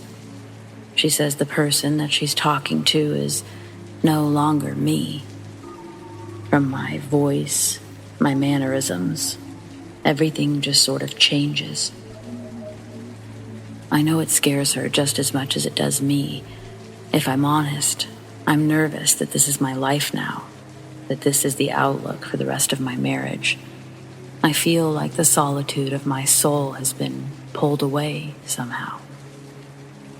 Does this kind of thing sound familiar to anyone? Has anyone experienced something remotely like this? The time slips, the changes in personality with no sign of brain injury or psychological disorder. Maybe you know someone who's had this happen to them. I'm losing hope, so casting a wider net, thinking maybe I'll gain some. I wouldn't have bothered writing this story if I hadn't already exhausted every other outlet in existence. So, here's my shot in the dark that someone somewhere out there will be able to empathize, maybe give advice on, I guess, just surviving. Anyway, thanks for listening.